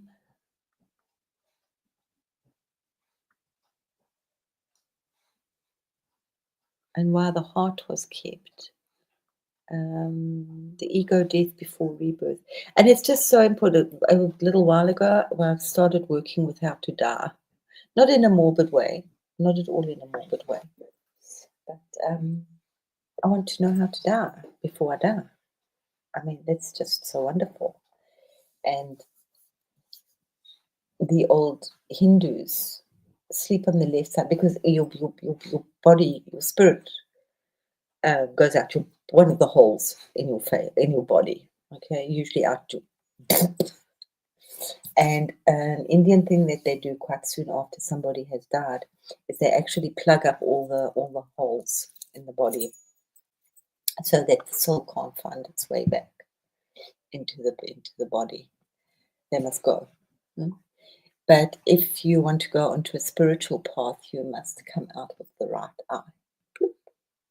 So you sleep on your left side. And if you know and you can channel your energy, then when you're dying and you know that you're dying, you can channel your energy.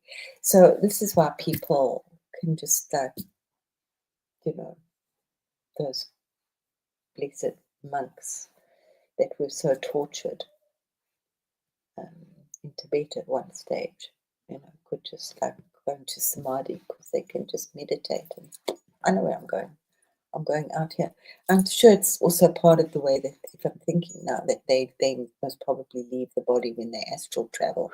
In many ways, people leave the body. It's not just one way. That's a nice way. Come out the right eye.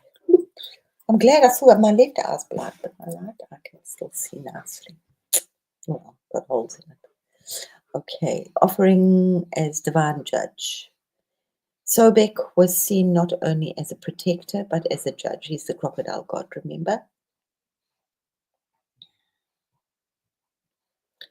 And the brain, seen as the storehouse of human delusion or overthinking, was returned to him for purification.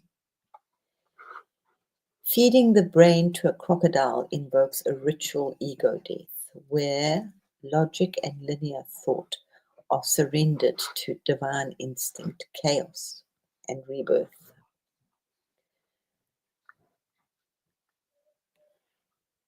Some suggest that the brain matter was returned to the waters or water beings to dissolve into the cosmic Nile. That was my thing. And thus become part of the primordial soup from which all arises again. So if you drink the Nile, you should get clever. While the heart was kept, it was believed to contain the Ka, the life force. We had the Ka, the Ra, the Ba. The Ba is the personality and the seat of moral integrity. The heart alone was judged in the hall of Ma'at, not one's thoughts, but one's essence.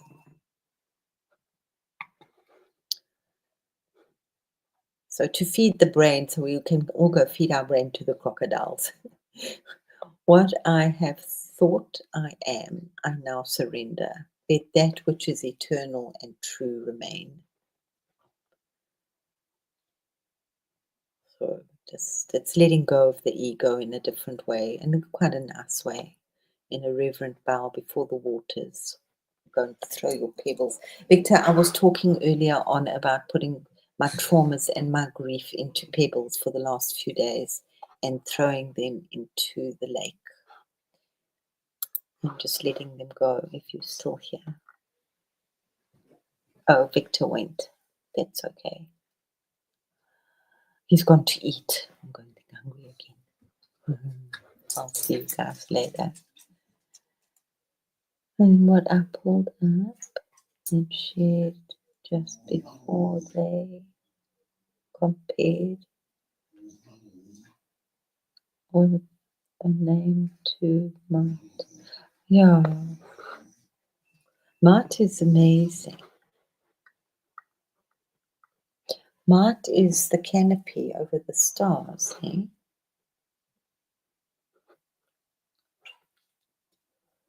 Yeah.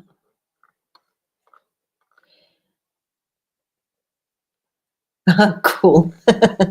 Love you, Josh. I hope you were loving yourself in the mirror as well. Lots of mirror work going on. We went over that last night. So I hope you all like loving yourself in the mirror, and that there's so many levels, but just like, what are you? How are you seeing the world? Because that's you. Yeah. So I used to live in a room full of mirrors. All that I could see was me. I took my spirit and I smashed the mirror, and now the whole world's there for me to see. Please don't smash your mirror, but you can do it symbolically. You know, very often, and it's like what really bothered me so much here is that if you're going through a tough time, you know, and you're feeling all self-piteous and all the rest is good, the quickest panacea for that is to go out and do something wonderful, go and help somebody. But in Germany, where I am, there's nobody to help. And I don't speak German, so they really don't want me to help anybody. Yeah. So it's, I mean, we're very lucky. You know, there are poor people. We don't, you know, the government is like, it's, yeah. All smiles today. Great. All smiles today. Yay. Yay. Yay. There was the Hindus, a lot of Hindu people went, I think they went, or it was a group, they went around the world. They went before I got to South Africa. And they were the smiling sects or something, and they were trying to get people to smile and to laugh. And that was their whole little philosophy. And they were traveling around, you know, like the Hare Krishnas, but they were traveling around the world, the laughing Hindus. Yeah. I'm sorry I missed that. But you can also but you can also make yourself laugh, you know. It was my favorite one when I was teaching, was my Garfield joke when you're feeling so bad and you have to stand and do it, and it was a Garfield cartoon I saw and I just loved it. I'm feeling so, especially for you music people here, I'm feeling so down, down, down, down, down, doobie down, down, doobie doobie down, doobie doobie doobie, down, down, down. And you can take it as much as you like, and yeah, go play with it nicely. But it's so wonderful if you do that, yeah. Or you go and you just like make yourself laugh, you know. It's really just laugh, you know, fake it, and it will come. And the Rastafarians, and I'm trying to think where it was that I saw who said it, is about smiling. I mean, besides this "Be Happy" song, which was just amazing as well. He's an opera singer. Be happy. I'm with it. You know which one I'm. So, well, okay, let's just do the Mayan, and then we'll leave the African stuff because that gets like really intense. This is baby food. This is baby food. The crocodile is the world. This is the crocodile in the Mayan cosmology. So anybody want to dip in anywhere else, I would be so interested to know what. And remember, I mean, if we look at our Christian religion stuff, it's like I will put enmity between you and the snake. It's why I have a snake on my hand called Sophia. I will crush your head, though you. But what is it? Though you, I can't remember it right now. But there's all of that.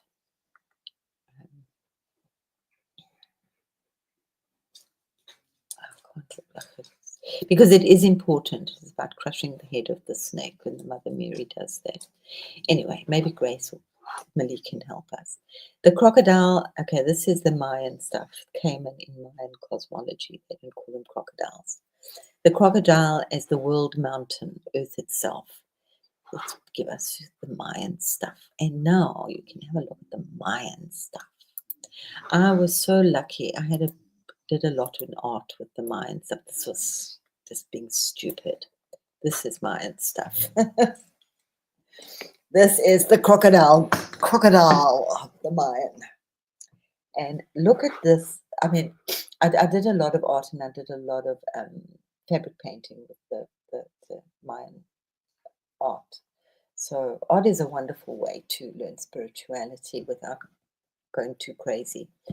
So, you draw all these spacemen and people and you wonder, you're just like, but that's a spaceman because you're really drawing it, you know what you're doing. It's not just something you're just seeing fleetingly on the temple, you're actually drawing. So, I mean, and of course, their language, their art language is just incredible. And something yet again, so much of the Mayan stuff, and they also say that the Mayans actually just moved in, they were built before. So who knows how old they actually were. But that a lot of this stuff is viewed from the top, from a very high, and like climbing up a high tree or a high temple doesn't give you that view. You have to really go high. And some of you might enjoy or maybe have read some of the Shirley MacLaine stuff. Out on a limb, she went down to South America, that area. And there are a lot of sightings of ships there all the time. So, but let's have a listen to what the Mayans have to say. In many Mayan and broader Mesoamerican traditions, the crocodile or caiman represents the earth, floating on primordial waters. Remember, they have Quetzalcoatl as well, so they have that serpent snake. So remember I said it's maybe this is like a whole cosmic trilogy of the snake, the turtle, and the crocodile. The spine of the crocodile becomes the spine of the mountains, the ridges of the earth. The earth was sometimes visualized as a floating crocodilian creature, its back forming the land we live upon. In this image, the earth is a cosmic crocodile, and we walk upon its ancient dreaming body. Back to the dreaming again. In Mayan myth, Itzam Kab Ain means the earth crocodile. This being is both the body of earth and the carrier of sacred knowledge. The word Itzam sounds like it should be a good Jewish violinist. Is like I'll stop being silly with jokes. Is also tied to Itzmana, one of the oldest and most important creator deities, often associated with wisdom, sky, and sorcery, and possibly linked to crocodilian form. They did, reported they did do a lot of big mulu magic there. Itzam Kab Ain was often depicted in codices with the earth emerging from its body, or with fire and water streaming from its mouth. Ha! I like that. Ha! Fire and water. Signifying duality and the power to birth worlds. See, as I said, we've got to make steam. We've got to make steam. So he was doing the water today. No, he was doing the sun today. I was doing the water. I was doing the sun yesterday. Big time. I know he went kayaking yesterday. So it'll be interesting what he brings up tomorrow. It will be wonderful. Don't miss. Bring popcorn. Underworld Guardian and Axis Mundi. Like in Africa and Egypt, the crocodile. Yes. These are such sacred things, and then they've just gone and cult. Do you understand this even worse? What a thing his people are saying. The crocodile or caiman in Mayan culture is a threshold guardian between realms, between sky and earth, between life and Chibalba. Well, I was in the underworld. I was thinking something else. Between material form and ancestral memory. The crocodile's body may represent the axis mundi or world tree, curled and floating in the celestial waters, echoing the Milky Way. I'm going to dive a little deeper into this one because there's a lot more, and I know that I'm just getting that they really do hold them as really, really serious guardians in South America. Sacred geography and blood. From ancient Mayan cities, some ancient Mayan cities were deliberately constructed with crocodilian symbolism, mimicking the shape of the crocodile from the sky view, aligning temple ridges to its spine. Sorry, it was like Shambhala, this Shibalba, between life and Shibalba, the underworld, and Shambhala is the sacred realm. In rituals, the crocodile sometimes played a role in blood offerings, where the blood was returned to the earth, to the crocodile spirit who carried and nourished creation. Crocodile as rain bringer and timekeeper. In some Mayan beliefs, the crocodile is tied to rain and the sacred calendar. Its movements through swamps and its rhythmic stillness mirror the pulses of sacred time, long quiet followed by dramatic change. In Aztec cosmology, Chipactli, a crocodilian sea monster, was the first day of the calendar, meaning creation begins with crocodile. Fucking hell, that's amazing. And I know very little bit about the Mayan stuff. And it's like we're all living by the Mayan calendar and go, oh, wow, the Mayan calendar, but we know so little. I just like the word that the names are almost impossible to say. But these are really ancient keepers of and that whole area. They are big keepers. So it's interesting. Creation begins with crocodile. I do. If you listen to Paul Gold Eagle, he talks a lot about the tall. Thanks. Two. I want to go deep down into Shirley MacLaine. Yeah. And and she's still alive, hey. And she walked the what's it, man? The Camaro, the one in Spain. It's a wonderful book. It's like, and she writes beautifully. You can really, or a writer, she can really get into Shirley MacLaine. She's wonderful. And she's still alive. Yes, yeah. I googled her a little while ago, and she, she's Warren Beatty's sister. All these little bits of interesting information that make life so juicy and delicious. Yeah, do a deep dive, Millie. Go enjoy. Yeah, Paul Eagle. He's got a lot. I don't, but I used to listen to him like really seriously. Have you done the 33? You must do the. If I think it's a bit difficult to find, but he does the Saint Germain, the 33 IM, the 33 days of the IM. He does it so nicely. I did that quite a while ago. But yeah, I skimmed through it a little bit. It's like I've right now for a long time I haven't. But he talks a lot about the Toltec calendar. He's got such a lovely broad knowledge. Well, the people that write into him, beautiful stuff. Really, really nice stuff. The Camino, thank you. My brain is like got holes in it, and it's fine. The Camino, or the Way of St. James. Yeah. It's mainly Spain. Santiago de Compostela in northwestern Spain. Yeah, I have a friend here bought somebody I knew. Oh, interesting. Santiago.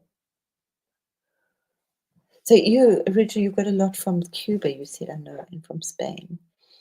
But yeah, I have and she it was so nice. I met a girl and she spoke quite a bit. She went on the Camino. And she said it was like just so amazing because like she needed shoes. And like they got to like the next village and there was just this pair of shoes on the road and they were just the right size for her. They were just perfect. She is an amazing woman. Not to, and an amazing actress. One that stands up for me is when she's like, she's at a Hollywood party and they pass around this bowl of what she thinks is sugar, and she puts like 2 big spoons in her coffee, which was actually cocaine. But he kind of looked at her a little weirdly. Yeah. No, she is. She is wonderful, and she um,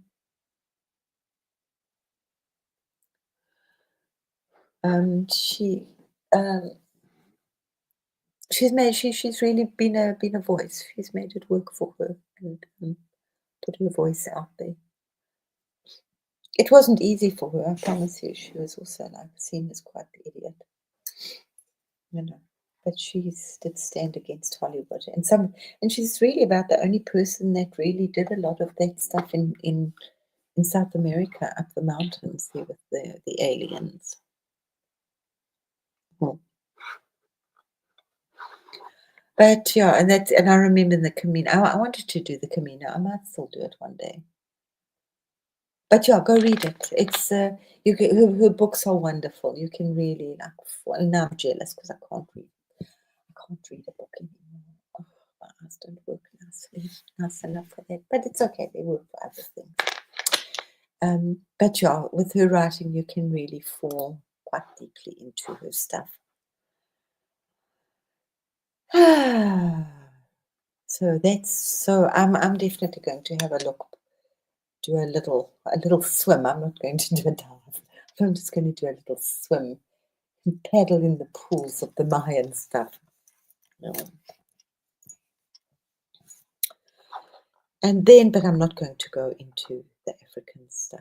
Oh, let's do the Chinese stuff. Are you still alive, guys? Or am I pushing you too hard here? Have you still got brain for more?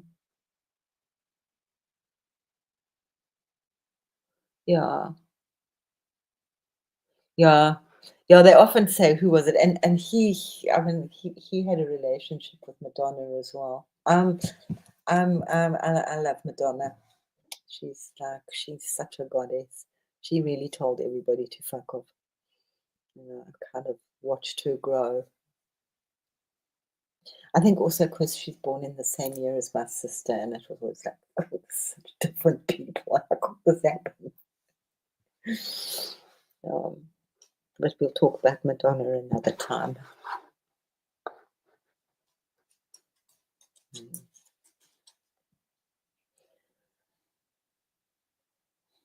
No, there's no test at the end, Millie. Oh, yes, there is, honey. Actually, there is.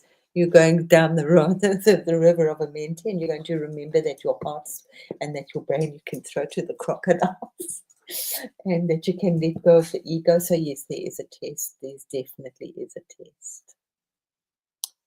There's a huge test at the end of this. I'm going to cry. It's a big test. So listen well. Sorry, the times they are changing fast. You know, the 8th is going to still be on the 8th. It's not going to go a day later, no matter how hard we wish. Okay, alligators. So alligators are mainly in China. They don't have crocodiles. I didn't go into that deep enough. I'm sure I'll go into that deeply at some other time. They are native to China and play a profound yet often hidden role in Chinese mythology, because quite honestly, I'd never really heard about alligators. As much as I know about Chinese stuff, I'd never come across alligators and China and in the stuff. Okay. Mythology, philosophy, and sacred symbolism. Their presence is older than legend, lurking in the wetlands of the lower Yangtze, embodying both earthly power and cosmic mystery. Yangtze is the Yellow River, and the Yellow River is it's very much like the Ganges to the Chinese. But it was the Yellow Emperor, and this is what I'm deep diving into. It was the Atlanteans, or that brought the old Aryan race that brought knowledge to China. So that's where it came from, the Yellow Emperor, and the yellow-haired beings that came and taught them how to do lots of things as they went after the fall of the explosions, not the fall of Atlantis. They fucking well blew themselves up, the bloody tossers. Sorry, you don't want that again. You know, the whole world's like hurt.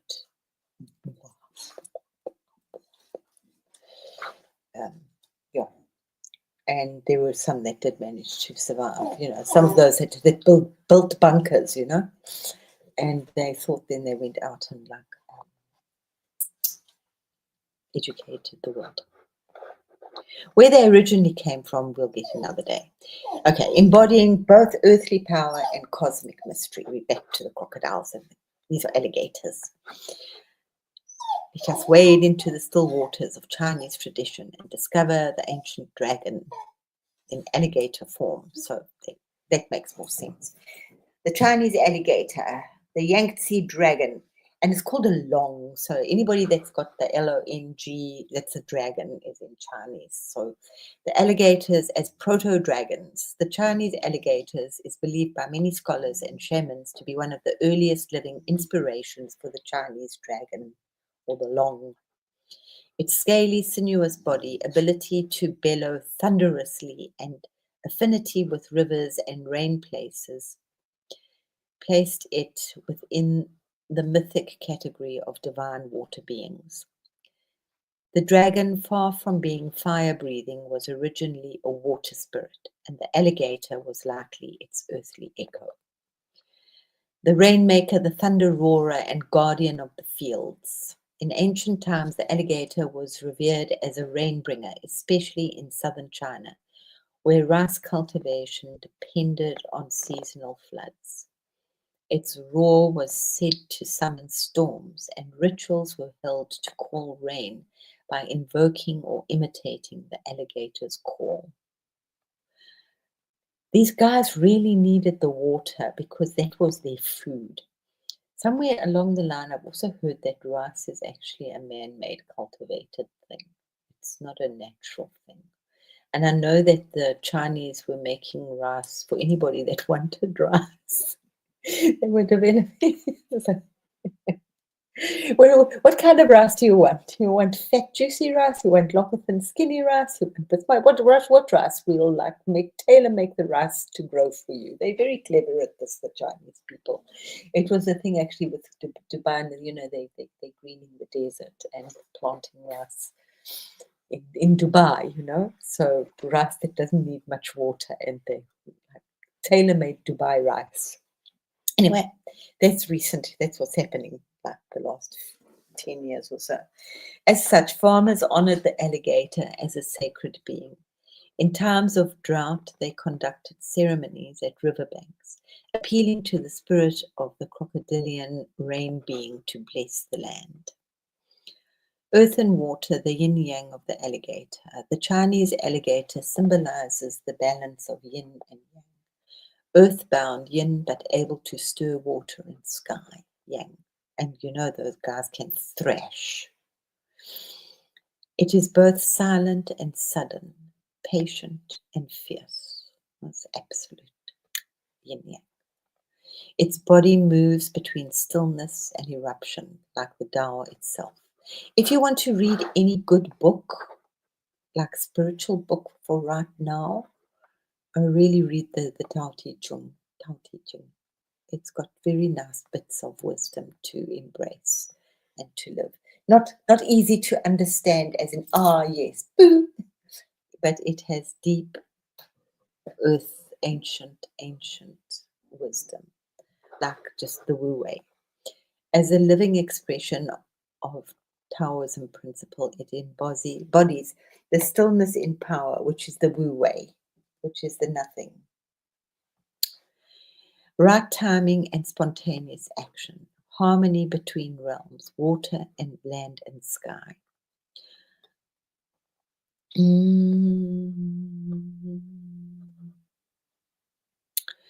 The Han Dynasty texts and Shanghai Qin classics of mountains and seas refer to dragon-like creatures in watery regions whose descriptions match that of alligators.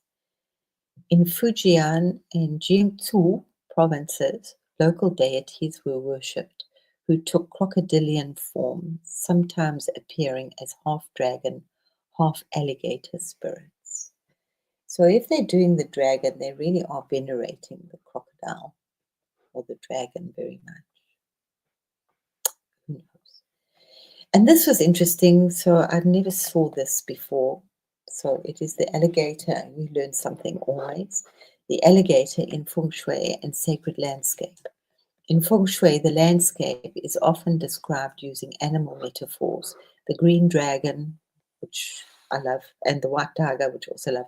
But these ancient schools associated river bends, wetlands, or stone outcroppings in certain formations with alligator or dragon energy, places where the veins of the earth pulse most powerfully. The long, I mean, dragons, crocodiles. And if you see the dragons, the Chinese dragons, if you've seen, I'm sure you've seen pictures or maybe been lucky enough to be part of the dragon ceremony, the dragon dance. Quite wonderful. But and I didn't do that because I wanted to share that with PG because I'd read a while somewhere also back that the Chinese cosmic dragon is like a combination of animals. So it actually contains 5 animals, like the head of a horse, the wings of a bat, because it's slightly winged. Some are winged and some aren't.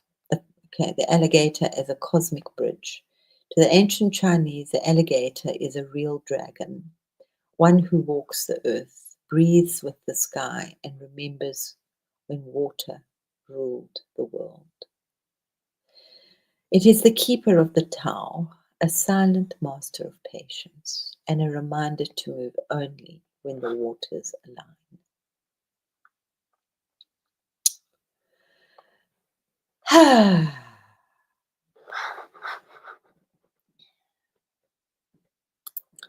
So I should have had that up here. These are beautiful. You can see it. I mean, now that I've told you that it's an alligator, you can say, oh, but of course it's an alligator. Are you stupid not to have ever seen that? It's always been an alligator. Who's going? Bye, Grace. Love you, Grace. Go play nicely. And I'm going to stop now so you won't miss anything because the African thing is just a whole. That's if you think this was like interest, this was big. The African thing doesn't. This is not even touched the surface yet. So I know this stuff, but I don't know this stuff. So I hope I will just show you some of the interesting pictures that came up with this. So I'll find some others, but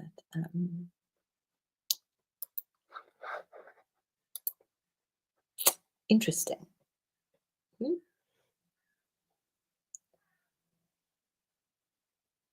Very, very, very interesting. And that as well. And they still do this, you know. Yeah. So they were not very interesting images that I really didn't expect at all.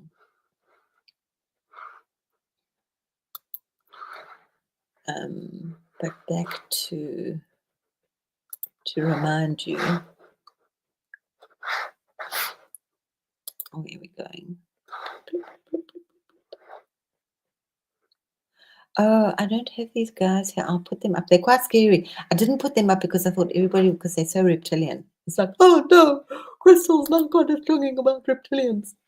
But they are, and that's what they do look like. It's okay. I'll put them up for you tomorrow, just for fun. But a lot of these, they're not that many left in Africa.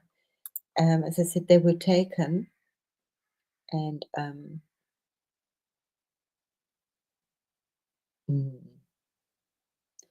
yeah, a white crocodile. But they were taken, and they won't give them back. They've been fighting on so many cultures in Africa. They won't give them back. France particularly has, but they all have. Germany, they have all got so much stuff, and obviously in private collections as well. But there's so much, and they're not even in the museums. They won't show them to the public. So it's a lot like a lot of the Egyptian stuff. They won't show us because they know the story is like really a little weird. And there's so many, they're not secrets. There's so many things that are going to uncover their lies. I'll take it away from the dragon. I'll give you a cheesy kind of crocodile, alligator and crocodile. And just remember every time you're not going to have you're not going to willingly. Well, you can willingly buy yourself an alligator belt if you want, because it's protection. It's huge power, and use it with sacredness. But buying a Hermes alligator bag, I really couldn't do it. A lot of alligator is fake now. They just imprint the leather.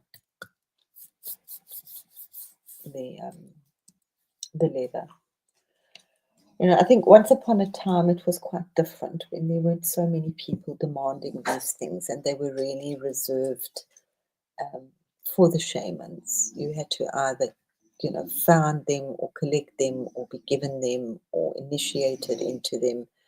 It's the same as just the way it's personally how I feel about food and, lobster, which was for poor people. But yeah, the demand on meat and so many things, it's just like got a little crazy just because people's desires and people's wants. They are, that crocodile smile. Never smile at a crocodile. Yeah. So a little journey. I'm just doing water and wondering where it's taking me on this, and Moo, because Moo's been very big for me for a long time. But I also want to do my stuff, not what somebody else has done. I don't want to read too much. I don't want to know. That's my best learning that I get, is when I'm just quiet and get it for myself, and then I will find it. Then I will find the echoes out there. But I need to get it for myself first. And that's just the space where I am right now. I think I said it, or Jared said something similar. There's so much. He said something beautiful. But there's so much knowledge out there, but very little wisdom. So before it gets too dark, gosh, we've had a long session tonight. I thank you so much for being there. So go. So off you go, everybody. I've got to go and take my doglet for a little stroll. He's been very pleasant and happy, very reasonably pleasant to us. And I realized also, that's why my lake is full of eels, but they're in the middle, so I can now have something better to tune into here. So I'm really, that's a whole nother story. The eels, obviously, also primordial creatures and very, very powerful. So I love you all lots and lots and lots. Oh, thank you for your time. I really appreciate and blessed and honored that you're here. It was an absolute pleasure to share my knowledge with everybody and what I found out and what I'm putting together and what I'm remembering and all of that together. And we'll see you on the next one, and we'll hopefully be in similar boats on the passageway through Amenti. Yeah. Well, you'll just remember it when you remember it, Millie. Yeah. But I'll see you in meditation. Love you all. Have the most amazing day. Is it day or night? I don't know. It's night time. Yeah. Love you lots. And it's with PG tomorrow, God willing. Please. Love you all. Oh gosh, I'm dark here. Bye. Yes, we go.